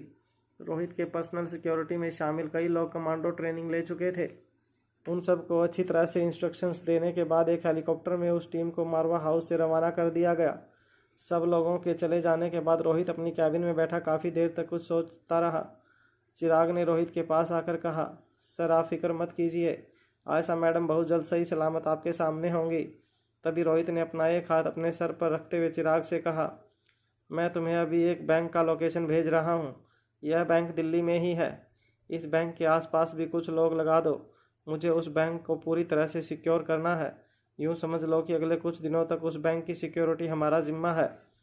चिराग रोहित की बात सुनकर काफ़ी हैरान हो गया। उसे समझ नहीं आ रहा था कि एक बैंक की सिक्योरिटी रोहित क्यों करना चाहता था। रोहित ने चिराग से कहा, और कुछ लोग मेरे पीछे भी लगा देना, मैं भी उस बैंक की ओर जा रहा हूँ। इससे पहले कि चिराग रोहित से कुछ कहता, रोहित ने चिराग की बात को रोकते हुए कहा, मेरा वहाँ जाना बहुत ज़रूरी है, इसे रोका नहीं जा सकता। रोहित की बात पूरी होते ही चिराग ने रोहित से कहा, ठीक है बॉस, मैं अभी आपके साथ चलूँगा। तभी रोहित ने चिराग के कंधे पर हाथ रखते हुए कहा, मारवा ग्रुप ऑफ इंडस्ट्री और इंपीरियल ग्रुप को तुम्हारी ज़रूरत है। रोहित की ऐसी बात सुनकर चिराग का दिल अचानक बैठ गया था। रोहित की बातों में चिराग को काफ़ी दर्द नजर आ रहा था। चिराग यह जान चुका था कि रोहित किसी खतरनाक मिशन पर जा रहा था, जिसके बारे में वह चिराग को बता नहीं रहा था। मारवा हाउस पहुंचने के बाद अनिका को रोहित ने अपने कमरे में आराम करने के लिए भेज दिया था, मगर नींद अनिका की आंखों से कोसों दूर चली जा चुकी थी। अनिका जानती थी कि अलेक्जेंडर को बचाने के लिए अब उसके पास सिर्फ 2 महीने और 20 दिन बाकी थे। अनिका किसी भी तरह V16 पावर ड्रग तक पहुंचना चाहती थी। वह जानती थी कि और भी कई लोग V16 पावर ड्रग तक पहुंचने की कोशिश कर रहे थे, और इसलिए रोहित और अनिका को अपना हर कदम काफ़ी सोच समझ कर आगे बढ़ाना था। मगर अनिका जल्द से जल्द अपनी माँ के बताए हुए रास्ते पर अपने कदम आगे बढ़ाना चाहती थी, क्योंकि वह जानती थी कि उसी रास्ते से अलेक्जेंडर की ज़िंदगी जुड़ी थी। अनिका अब और ज़्यादा इंतज़ार नहीं कर सकती थी, इसलिए अंधेरे का सहारा लेकर अनिका रात को स्वाति के बताए हुए बैंक की ओर अकेले ही निकल पड़ी। अगले दिन सुबह नन्ही सी रिया अपनी सारी बार्बी डॉल्स इकट्ठा करके अलेक्जेंडर के सामने रखकर कहने लगी, तुम इसमें से जो चाहे भी डॉल पसंद कर लो, वह अब से तुम्हारी हो जाएगी, बस तुम एक बार मुस्कुराओ। अलेक्जेंडर अपना सर झुकाए अपने बिस्तर पर बैठा रहा। तभी आर्यन ने भी अपनी मैथ की वर्कशीट अलेक्जेंडर के सामने रखते हुए कहा, मुझे यह प्रॉब्लम सॉल्व करने में बहुत परेशानी हो रही है, क्या तुम मेरे लिए इसे सॉल्व कर दोगे? अलेक्जेंडर ने किताब को अपनी नज़रों के सामने से हटाते हुए कहा, प्लीज़ इन सब चीज़ों को मुझसे दूर रखो, मैं बिल्कुल मूड में नहीं हूँ। अलेक्जेंडर की बात सुनकर रिया और आर्यन एक दूसरे को देखने लगे। तभी नन्ही सी रिया ने फिर से मुस्कुराते हुए अलेक्जेंडर की ओर देखा और कहा, अरे यार, तुमने बताया नहीं तुम अपना नाम क्या रखोगे, और हाँ, खासकर तुम्हारा सरनेम क्या होगा? मैं तो कहती हूँ तुम भी मेरी तरह अपना सरनेम गुलेरिया रखो। देखो, हम दोनों भाई बहन हैं। मेरा पूरा नाम है रिया गुलेरिया, तुम्हारा नाम भी होगा अलेक्जेंडर गुलेरिया। कैसा लगा तुम्हें तुम्हारा नया नाम? तभी आर्यन ने रिया की बात को काटते हुए कहा, नहीं नहीं, अलेक्जेंडर एक लड़का है, बड़ा होकर वह भी मेरे और डैड की तरह मारवा नाम से जाना जाएगा। मैं और डैड दोनों बॉय हैं, हम दोनों का सरनेम मारवा है, तो फिर अलेक्जेंडर का नाम भी सरनेम मारवा ही होनी चाहिए। रिया ने अपने सर पर एक हाथ मारते हुए कहा, अरे बुद्धू, सरनेम का लड़का या लड़की होने से कोई लेना देना नहीं होता। देखो, तुम्हारा नाम है आर्यन मारवा, तो बड़े होकर मारवा ग्रुप ऑफ इंडस्ट्रीज तुम चला लेना। अगर अलेक्जेंडर गुलेरिया बन जाता है तो बड़े होकर नानू की गुलेरिया ग्रुप ऑफ कंपनी को वो चलाएगा। इस तरह तुम दोनों के बीच में बड़े होकर झगड़ा भी तो नहीं होगा। यह बात सुनते ही आर्यन ने रिया से पूछा, तो फिर तुम क्या करोगी बड़ी होकर? रिया ने मुस्कुराते हुआ कहा, मेरी बड़ी मौसी है ना, उनके पास भी बहुत पैसा है। उन्होंने मुझसे कहा है कि उनके पास जो कुछ भी हुआ सब कुछ मेरा है। तो मुझे ना गुलेरिया ग्रुप ऑफ इंडस्ट्री में कोई इंटरेस्ट है और ना ही मारवा ग्रुप में। बड़ी मौसी के कोई बच्चे नहीं हैं और इसलिए उन्होंने कहा है कि उनका जो कुछ भी है वह सब कुछ मेरा है। यह बात तो लतिका भी अच्छी तरह से जानती थी। प्रिंसेस लतिका भी पिछले कुछ दिनों से रिया के साथ ही मारवा हाउस में रहती थी। जब मारवा हाउस में रोहित और हंसराज के बीच तनाव चल रहा था तब रोहित ने लतिका को अपने घर वापस भेजने की बात कही थी, मगर प्रिंसेस लतिका और रिया एक दूसरे से दूर नहीं होना चाहती थी। प्रिंसेस लतिका पिछले कई दिनों से मारवा हाउस में बाकी बच्चों के साथ रह रही थी। प्रिंसेस लतिका ने आर्यन की ओर देखकर कहा, हाँ, मैं इसकी बड़ी मौसी को अच्छी तरह से जानती हूँ और मुझे यह भी पता है कि उन्होंने अपनी सारी प्रॉपर्टी रिया को देने का फैसला किया है। प्रिंसेस लतिका बड़े ही सोफिस्टिकेटेड अंदाज में बातें करती थी। उसे देखकर ऐसा लग रहा था जैसे कोई बड़ी उम्र की लड़की बड़े ही सोच समझकर हर बात का जवाब दिया करती थी। आर्यन और रिया ने देखा कि काफ़ी कोशिश करने के बाद भी अलेक्जेंडर का मूड सही नहीं हो रहा था। तभी अचानक रिया ने अलेक्जेंडर की ओर देखकर कहा, अरे हाँ अलेक्जेंडर, मैं तुम्हें बताना ही भूल गई। मेरे एक मामा हैं जिनका नाम है ओमकार मामा। तुम्हारी ही तरह उन्हें भी जानवरों से बेहद प्यार है। उनके पास हजारों कुत्ते बिल्लियाँ हैं। तुम कहो तो मैं उनसे कहकर उन्हें कुछ पालतू कैट्स और डॉग यहाँ मंगवा सकती हूँ। वो लोग तुम्हारे साथ ही रहेंगे, तुम उनसे दोस्ती कर सकते हो। यह बात सुनते ही अलेक्जेंडर का चेहरा और भी ज़्यादा उदास हो गया। अलेक्जेंडर ने अपना सर झुका लिया और धीमी आवाज़ में रिया से कहा, वह सब तुम्हारे मामा के दोस्त हैं, मेरे नहीं। आर्यन ने अलेक्जेंडर के कंधे पर हाथ रखते हुए कहा, अरे तो क्या हुआ, तुम भी उनसे दोस्ती कर सकते हो। जहाँ तक मैं ओमकार मामा को जानता हूँ, उनके पास कई सारे दोस्त हैं और उनके पास उनके हर दोस्त को पालने के लिए पैसे भी नहीं हैं।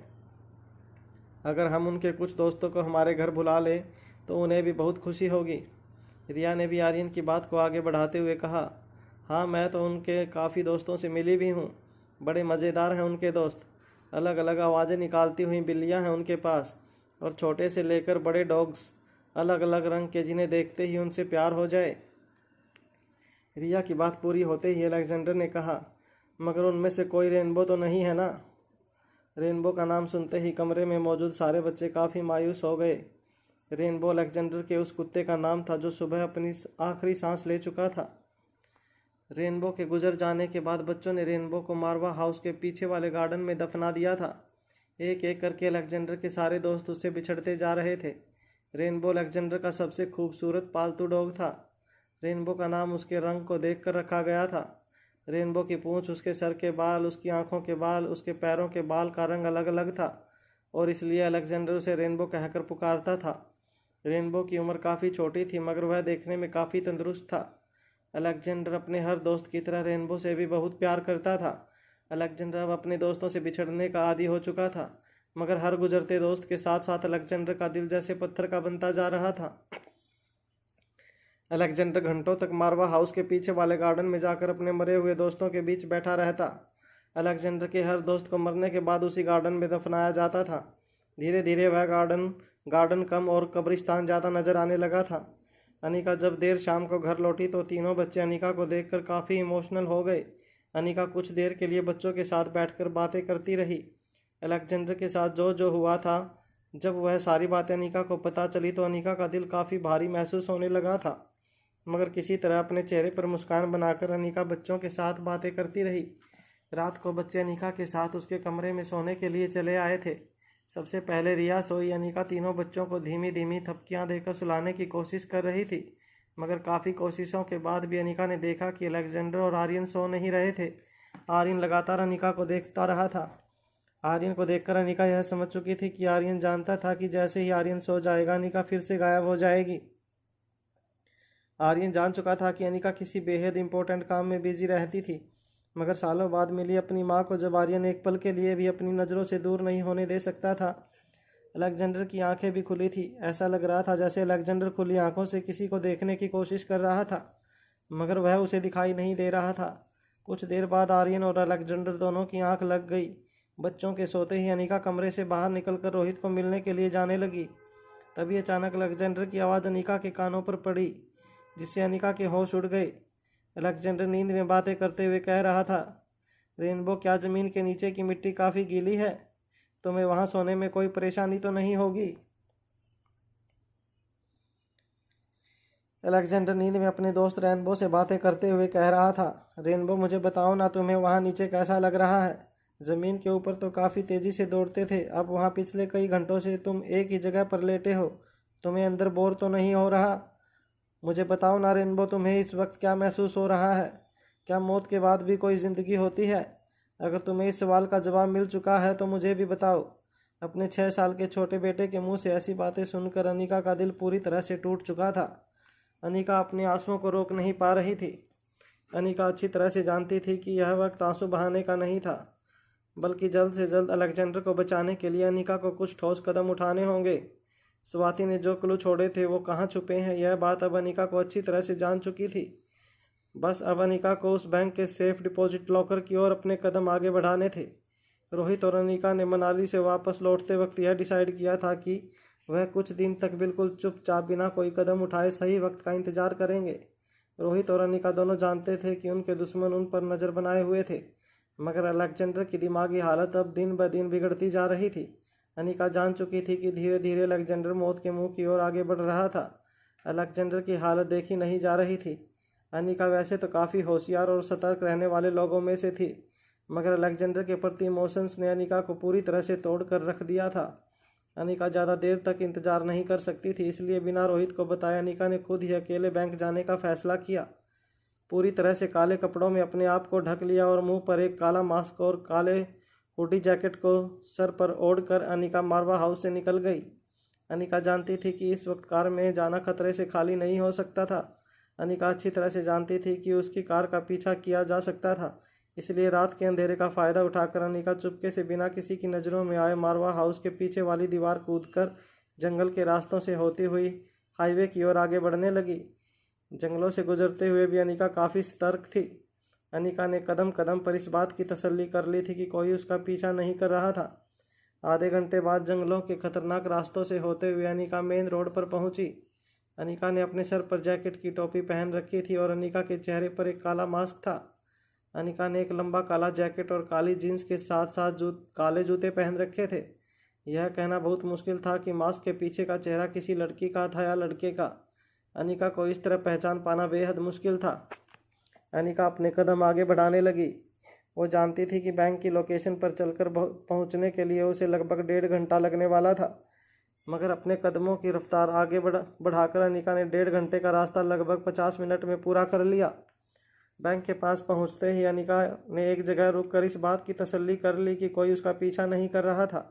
अनिका अच्छी तरह से जानती थी कि V15 पाउडर लेने के बाद 5 लोग जिंदा बचे थे, जिनमें से 2 यानी कि कस्टमर और आशीष डोगरा इस वक्त देश में नहीं थे, मगर 3 ऐसे भी लोग थे जिन्हें V16 के डोज की सख्त ज़रूरत थी अपनी जान बचाने के लिए। और आशीष ने अनिका को यह भी कहा था कि वह तीनों लोग भी काफ़ी पावरफुल लोग थे, मगर अनिका नहीं जानती थी कि वह लोग कौन थे, उनकी आइडेंटिटी क्या थी, वह कहाँ रहते थे। मगर एक चीज़ अनिका अच्छी तरह से जानती थी कि वह तीनों जो कोई भी थे इस वक्त V16 की तलाश में उनकी नज़रें अनिका पर टिकी हुई थी।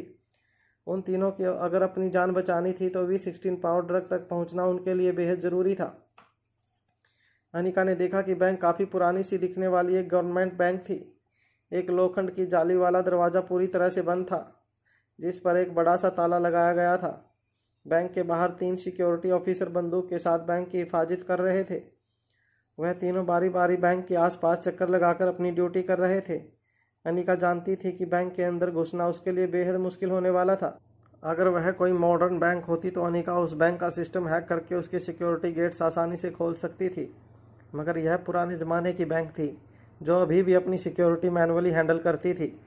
अनिका ने पहले ही बैंक का सिस्टम हैक करके हर चीज़ की जानकारी हासिल कर ली थी, जैसे कि स्वाति मल्होत्रा की account details, locker number, bank का लेआउट वगैरह वगैरह। अनिका बैंक से कुछ दूरी पर बनी एक बंद पान की दुकान के पीछे जाकर छुप गई। अनिका किसी तरह बैंक के अंदर जाने की तरकीब सोचने लगी थी। अनिका ने रोहित को बताया नहीं था कि वह बैंक जा रही थी। अनिका अच्छी तरह से जानती थी कि अगर रोहित इस वक्त यहाँ मौजूद होता तो वह कोई ना कोई तरकीब निकालकर बैंक के अंदर घुसने की प्लानिंग कर लेता, मगर अनिका ये भी जानती थी कि रोहित ज़रूर अनिका को ऐसा करने से रोक लेता। रोहित का कहना था कि सही वक्त आने पर ही उन्हें अगला कदम बढ़ाना है, मगर अब अनिका एक पल भी और इंतज़ार नहीं कर सकती थी। अपने बेटे की ज़िंदगी बचाने के लिए अनिका अब एक पल भी और नहीं रुक सकती थी। तभी अनिका को एक तरकीब सूझी। अनिका बैंक के पीछे वाले हिस्से के पास जाकर बैंक की खिड़की के पास जाकर खड़ी हो गई। अनिका ने लगातार अपनी नज़रें सिक्योरिटी गार्ड्स पर बना कर रखी थी।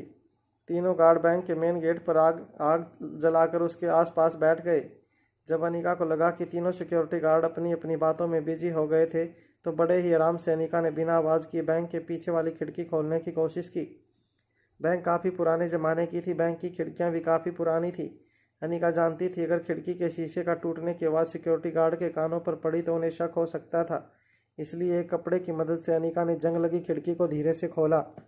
जंग लगने की वजह से खिड़की कुछ सेंटीमीटर से ज़्यादा नहीं खुली, मगर अनिका जो तरकीब इस्तेमाल करना चाहती थी उसके लिए वह काफ़ी था।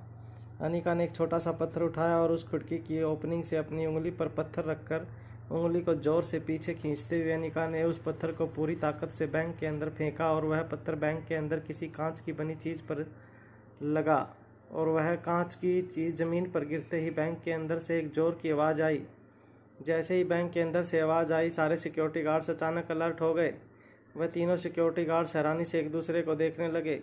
एक गार्ड ने अपने कंधे से लगी बंदूक अपने हाथ में लेते हुए दूसरे गार्ड से कहा, "ये आवाज़ तो बैंक के अंदर से आ रही है।" उसके साथी ने जवाब देते हुए कहा, "हाँ, आवाज़ तो बैंक के अंदर से ही आई है।" तभी अंदर से एक और तेज आवाज़ उनके कानों पर पड़ी। इस बार तीनों अपनी जगह से उठकर मेन गेट की ओर दौड़ गए। एक सिक्योरिटी गार्ड ने अपनी जेब से जाली वाले गेट की चाबी निकाली और ताला खोलने लगा। पीछे खड़े उसके साथी ने बंदूक गेट पर तान रखी थी। अपने अपने दोनों साथियों से कहा, देखो हमारे पास सिर्फ एक ही बंदूक है। अगर बैंक के अंदर लुटेरे घुस आए हैं तो ज़रूर उनके पास हथियार भी होंगे। तुम लोग एक काम करो, तुम लोग ठीक मेरे पीछे खड़े रहना, मैं बंदूक लेकर अंदर जाता हूँ। अगर उन्होंने हमला करने की कोशिश की तो मैं उन पर गोलियां बरसाना शुरू कर दूंगा। तुम लोग अपने अपने डंडों से उनके सिर पर वार शुरू करना। वह तीनों सिक्योरिटी गार्ड काफ़ी घबराए हुए लग रहे थे। तभी अचानक बैंक के अंदर से एक और आवाज़ आई। जल्दी से जंग लगी जाली खोलकर एक दूसरी चाबी से उन्होंने बैंक का मेन दरवाज़ा खोला। बैंक के अंदर पूरी तरह से अंधेरा था। पहला सिक्योरिटी गार्ड दरवाज़ा खुलते ही बंदूक लेकर बैंक के अंदर चला गया। जब कुछ देर तक अंदर से कोई आवाज़ नहीं आई तो बाकी दोनों सिक्योरिटी गार्ड भी धीरे से बैंक के अंदर चले गए। उन्होंने जब अंदर जाकर देखा तो अंदर कहीं कोई नज़र नहीं आ रहा था। तीनों हैरानी से एक दूसरे को देखने लगे। कांच की कुछ चीज़ें ज़मीन पर बिखरी पड़ी थी, मगर आसपास कोई नज़र नहीं आ रहा था। कुछ देर तक टॉर्च की लाइट ऑन करके उन तीनों ने बैंक में चारों ओर टॉर्च घुमाई। फिर एक सिक्योरिटी गार्ड ने जाकर मेन स्विच ऑन कर दी। जब पूरे बैंक की लाइट शुरू हुई तब तीनों सिक्योरिटी गार्ड्स ने राहत की सांस ली। बैंक में कोई नज़र नहीं आ रहा था।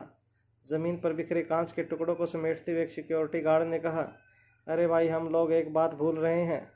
पुरानी सरकारी बैंक है। रात को यहाँ हमारे अलावा कुछ और भी लोग होते हैं जो हमें दिखाई नहीं देते हैं। उनके दोनों साथी हैरानी से उसकी बात को समझने की कोशिश करने लगे। तभी कांच के टुकड़े समेट रहे सिक्योरिटी गार्ड ने हंसते हुए अपने साथियों से कहा, अरे भाई, यहाँ चूहे भी तो होते हैं। रात होते ही यह पूरी की पूरी जगह उनकी पार्टी करने का मैदान बन जाती है। रात भर उछल कूद किया करते हैं। पता नहीं 2 महीनों पहले एक पूरा का पूरा लेजर खा गए थे। बैंक वाले परेशान हो गए थे पुराने रिकॉर्ड ढूंढते ढूंढते। कांच के टुकड़े एक बीन में फेंकने के बाद उस सिक्योरिटी गार्ड ने अपने साथियों से कहा, चलो भाई चलो। अरे सरकारी बैंक में कस्टमर से ज़्यादा तो चूहे नज़र आते हैं। और फिर हम लोग क्यों भूल जाते हैं इस बैंक में ऐसा क्या है जो चोर यहाँ से कुछ लूट कर चले जाएंगे। अगर चोरों को इतना बड़ा रिस्क लेकर एक बैंक लूटना ही है तो उन बड़ी बड़ी बैंकों में जाएंगे जहाँ अमीर लोग अपना खाता खोले बैठे हैं। तीनों सिक्योरिटी गार्ड हंसते हुए मेन स्विच ऑफ करके बाहर निकल गए। जैसे ही उन्होंने मेन गेट बंद करके उसे ताला लगाया, बैंक के अंदर फिर से चारों तरफ अंधेरा छा गया। तभी एक कोने में 2 चमकती हुई आंखें नजर आने लगी। अनिका सिक्योरिटी गार्ड को चकमा देकर मेन गेट से बैंक के अंदर दाखिल हो चुकी थी। अपने काले कपड़ों का फ़ायदा उठाते हुए अनिका एक अंधेरे कोने में जाकर छुप गई थी। कुछ देर बाद सिक्योरिटी गार्ड की आवाज़ अनिका के कानों पर पड़नी बंद हो गई। अनिका धीमे कदमों से जब मेन गेट के पास गई और अपने कान दरवाजे पर लगाकर सिक्योरिटी गार्ड की आवाज़ सुनने की कोशिश करने लगी, तब उसे गार्ड की आवाज़ सुनाई दी। एक गार्ड अपने साथी से कह रहा था, चलो यार, ज़रा चौराहे पर जाकर चाय पीकर आते हैं। यह चूहे ने तो पूरी नींद का कबाड़ा कर दिया। अब जागना ही है तो ज़रा चाय की चुस्की लगा लेते हैं। वैसे भी तुम ही ने अभी अभी कहा था अगर चोरों को डकैती करनी होगी तो वह हमारी बैंक में क्यों आएंगे, बड़े लोगों की बैंक में जाएंगे। तीनों सिक्योरिटी गार्ड हंसते हुए वहां से चले गए।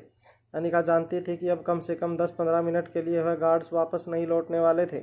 अनिका ने यह अच्छी तरह जान चुकी थी कि उसके पास 10 से 15 मिनट तक का टाइम था अपना काम पूरा करने के लिए। अनिका ने अपने मोबाइल में बैंक का लेआउट अच्छी तरह स्टडी करना शुरू किया। बैंक के लेआउट में सेफ डिपॉजिट लॉकर की जगह बताई गई थी। अनिका धीरे धीरे डिपॉजिट वॉलेट की ओर आगे बढ़ने लगी। अनिका जानती थी कि स्वाति मल्होत्रा का लॉकर नंबर 006 था और उसका पासवर्ड अनिका का जन्मदिन। जैसे जैसे अनिका के कदम सेफ डिपॉजिट लॉकर की ओर आगे बढ़ रहे थे, अनिका की सांसें तेज हो रही थी। अनिका बड़े ही ध्यान से अपने कदम आगे बढ़ा रही थी। वह जानती थी कि उसे हमेशा अलर्ट रहना था। हालांकि अनिका को पता था कि उसका पीछा कोई नहीं कर रहा था, मगर अनिका यह भी जानती थी कि उनके पीछे जो लोग थे वे कितने खतरनाक थे। अनिका सेफ डिपॉजिट वॉलेट के दरवाजे के पास पहुंची। दरवाजे की चाबी वहीं कांच की बनी एक पेटी में रखी हुई थी। अनिका ने अपने हाथों में रुमाल बांधकर उस कांच की पेटी को तोड़ दिया। सेफ डिपॉजिट वॉलेट की चाबी अब अनिका के हाथों में थी। तभी अचानक अनिका को खिड़की पर एक परछाई नजर आई। बैंक की खिड़की पर जो परछाई नजर आ रही थी उसे देखकर अनिका को ऐसा लग रहा था जैसे खिड़की के दूसरी तरफ से कोई उसे लगातार घूरने की कोशिश कर रहा था। अनिका ने अपनी मोबाइल की फ्लैश लाइट ऑफ कर दी और वो एक पुरानी सी अलमारी के पीछे जाकर छुप गई। वो परछाई बैंक की एक खिड़की से दूसरी खिड़की के पास आकर अंदर झांकने की कोशिश कर रही थी। बैंक के बाहर खड़े आदमी के जूतों की आवाज़ सुनकर अनिका को यह अंदाजा हो गया कि बाहर जो कोई भी खड़ा था वो एक पुरुष था। अनिका एक बात अच्छी तरह से जानती थी कि क्रिस्टोफर के अलावा 3 खतरनाक लोग V16 पावर ड्रग के पीछे पड़े थे। अनिका को यह बात समझ नहीं आ रही थी कि किस तरह आखिर अनिका के इस दुश्मन ने उसका पीछा करते हुए इस बैंक का पता लगाया था। अनिका ने बड़ी सावधानी से हर एक कदम रखा था, मगर फिर भी कहीं ना कहीं अनिका से कोई चूक हुई थी, जिसकी वजह से अनिका के दुश्मन बैंक के बाहर तक आ पहुंचे थे। अनिका इस वक्त यह भी नहीं जानती थी कि उस परछाई के पीछे और कितने लोग खड़े थे। उसे पता था कि दुश्मन बाहर उसका इंतजार कर रहे थे और अनिका के पास वक्त बहुत कम था V16 पावर ड्रग तक पहुंचने के लिए। अनिका धीरे धीरे अपने कदम सेफ डिपॉजिट वॉलेट की तरफ बढ़ाने लगी। अनिका जल्द से जल्द 6 नंबर के लॉकर से स्वाति मल्होत्रा की रखी हुई V16 पावर ड्रग की डोज निकालकर किसी तरह अपने दुश्मनों से बचाकर बैंक से बाहर निकलना चाहती थी। मगर जैसे ही अनिका सेफ डिपॉजिट वॉलेट के दरवाजे के पास पहुंची, अनिका ने अपने पैरों पर भूकंप के झटके महसूस किए। अनिका हैरान होकर कोने की एक दीवार पकड़ रखी थी। तभी अनिका को एहसास हुआ कि बाहर खड़े आदमी ने पूरी ताकत लगाकर बैंक के पीछे वाले दरवाजे पर लात दे मारी थी और जिसकी वजह से पूरा दरवाज़ा टूट कर गिर गया था। बाहर से हल्की हल्की रोशनी बैंक के अंदर आने लगी। दरवाजे का बाकी हिस्सा बड़ी आसानी से तोड़कर अनिका का दुश्मन बैंक के अंदर आ गया। अनिका जानती थी कि वो V16 पावर ड्रग की आखिरी डोज उस आदमी के हाथ नहीं लगने दे सकती थी, क्योंकि वही डोज थी जिसकी मदद से अलेक्जेंडर को बचाया जा सकता था। अनिका समझ नहीं पा रही थी कि वो अपने सामने आई मुसीबत को किस तरह टाले। वो आदमी भारी मगर धीरे कदमों के साथ अनिका की तरफ आगे बढ़ने लगा। उसे देखकर ऐसा लग रहा था जैसे उसने अनिका को पहले ही देख लिया था। हालांकि अनिका एक दीवार के पीछे छुपी हुई थी, लेकिन वो आदमी धीरे धीरे अनिका की ओर चलकर आ गया था।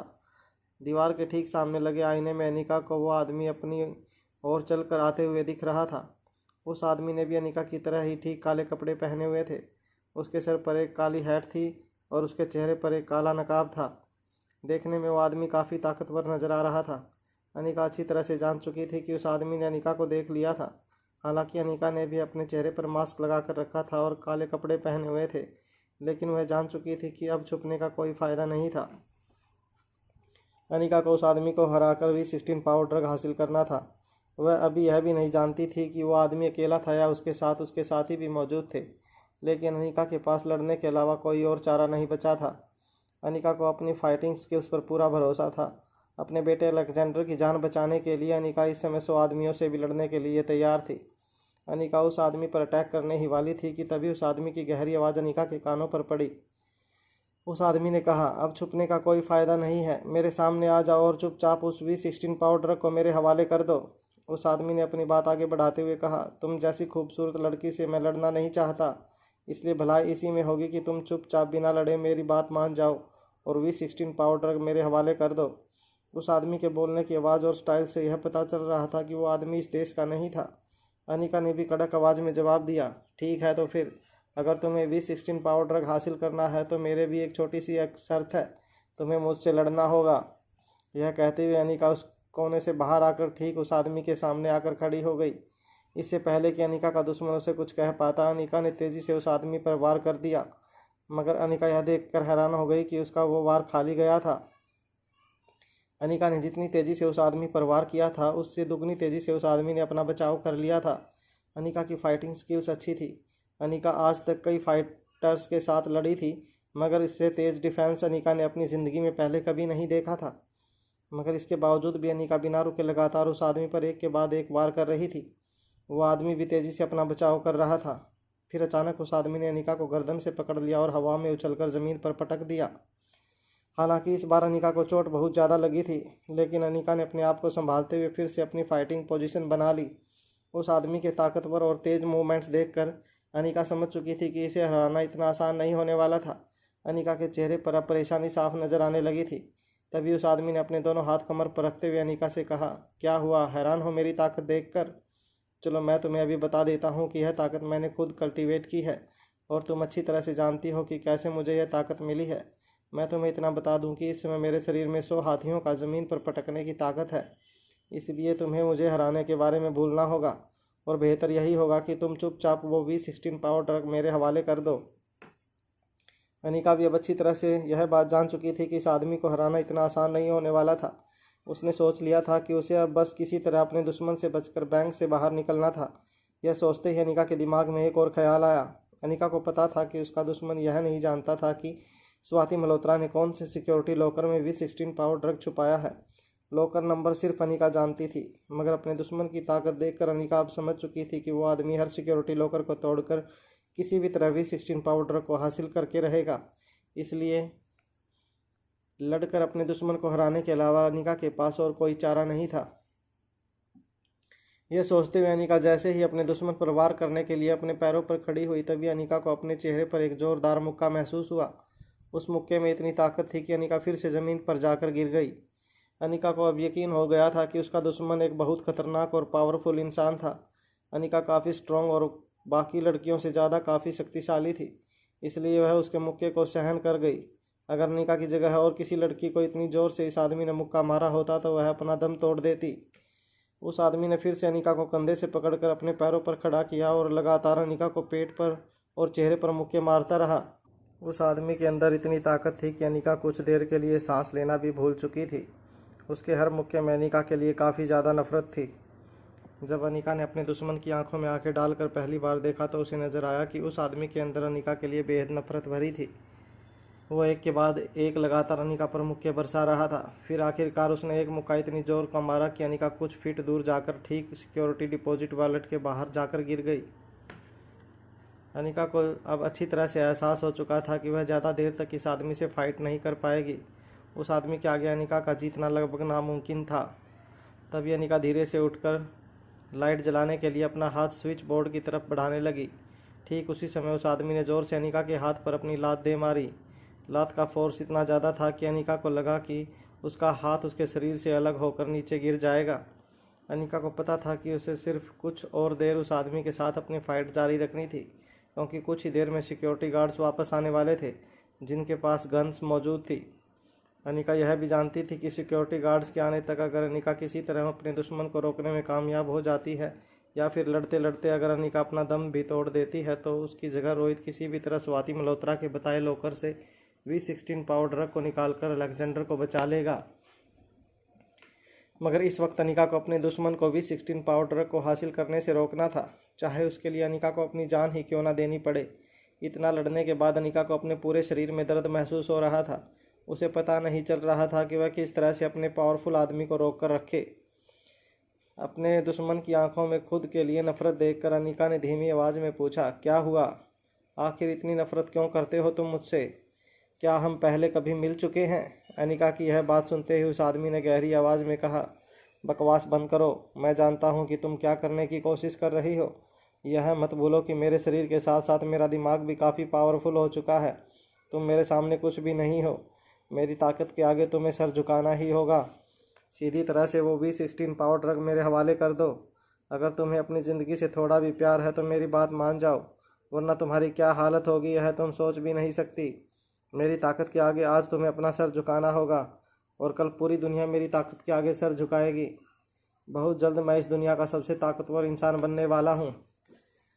अनिका ने अपने दुश्मन की इस बात का जवाब देते हुए कहा, ताकत वो नहीं होती जो ड्रग्स के सहारे ली जाए, ताकत वो होती है जो इंसान अपने साथ लेकर पैदा होता है। तुमने तो ड्रग्स का सहारा लेकर अपने आप को ताकतवर बनाया है, और याद रखना ऐसी ताकत सिर्फ खोखली हो सकती है। तुमने तो ड्रग्स का सहारा लेकर अपने आप को ताकतवर बनाया है, और वक्त आने पर वो तुम्हें दुनिया का सबसे कमज़ोर इंसान बनाकर रहेगी। अनिका की बात सुनकर अनिका के सामने खड़ा उसका दुश्मन ज़ोर ज़ोर से हंसने लगा। कुछ देर बाद अपनी हंसी को कंट्रोल करते हुए अनिका के दुश्मन ने अनिका की आंखों में देखकर कहा, यह बात तुम कहती हुई बिल्कुल अच्छी नहीं लग रही।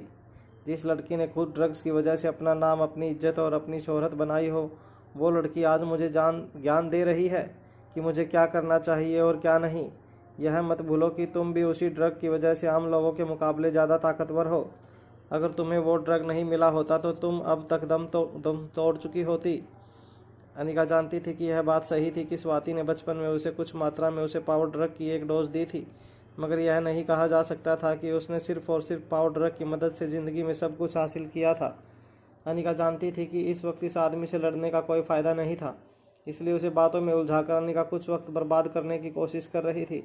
अनिका को अब सिर्फ सिक्योरिटी गार्ड्स के लौटने का इंतजार था।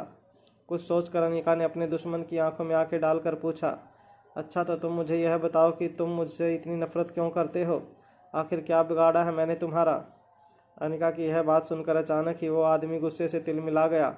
उसकी आंखों में जैसे एक खून सवार हो गया। उसने चिल्लाते हुए अनिका से कहा, यह सवाल तुम्हें स्वाति से पूछना चाहिए। उस औरत की वजह से मैं बर्बाद हो गया हूँ। अपने दुश्मन की यह बात सुनकर अनिका हैरान हो गई।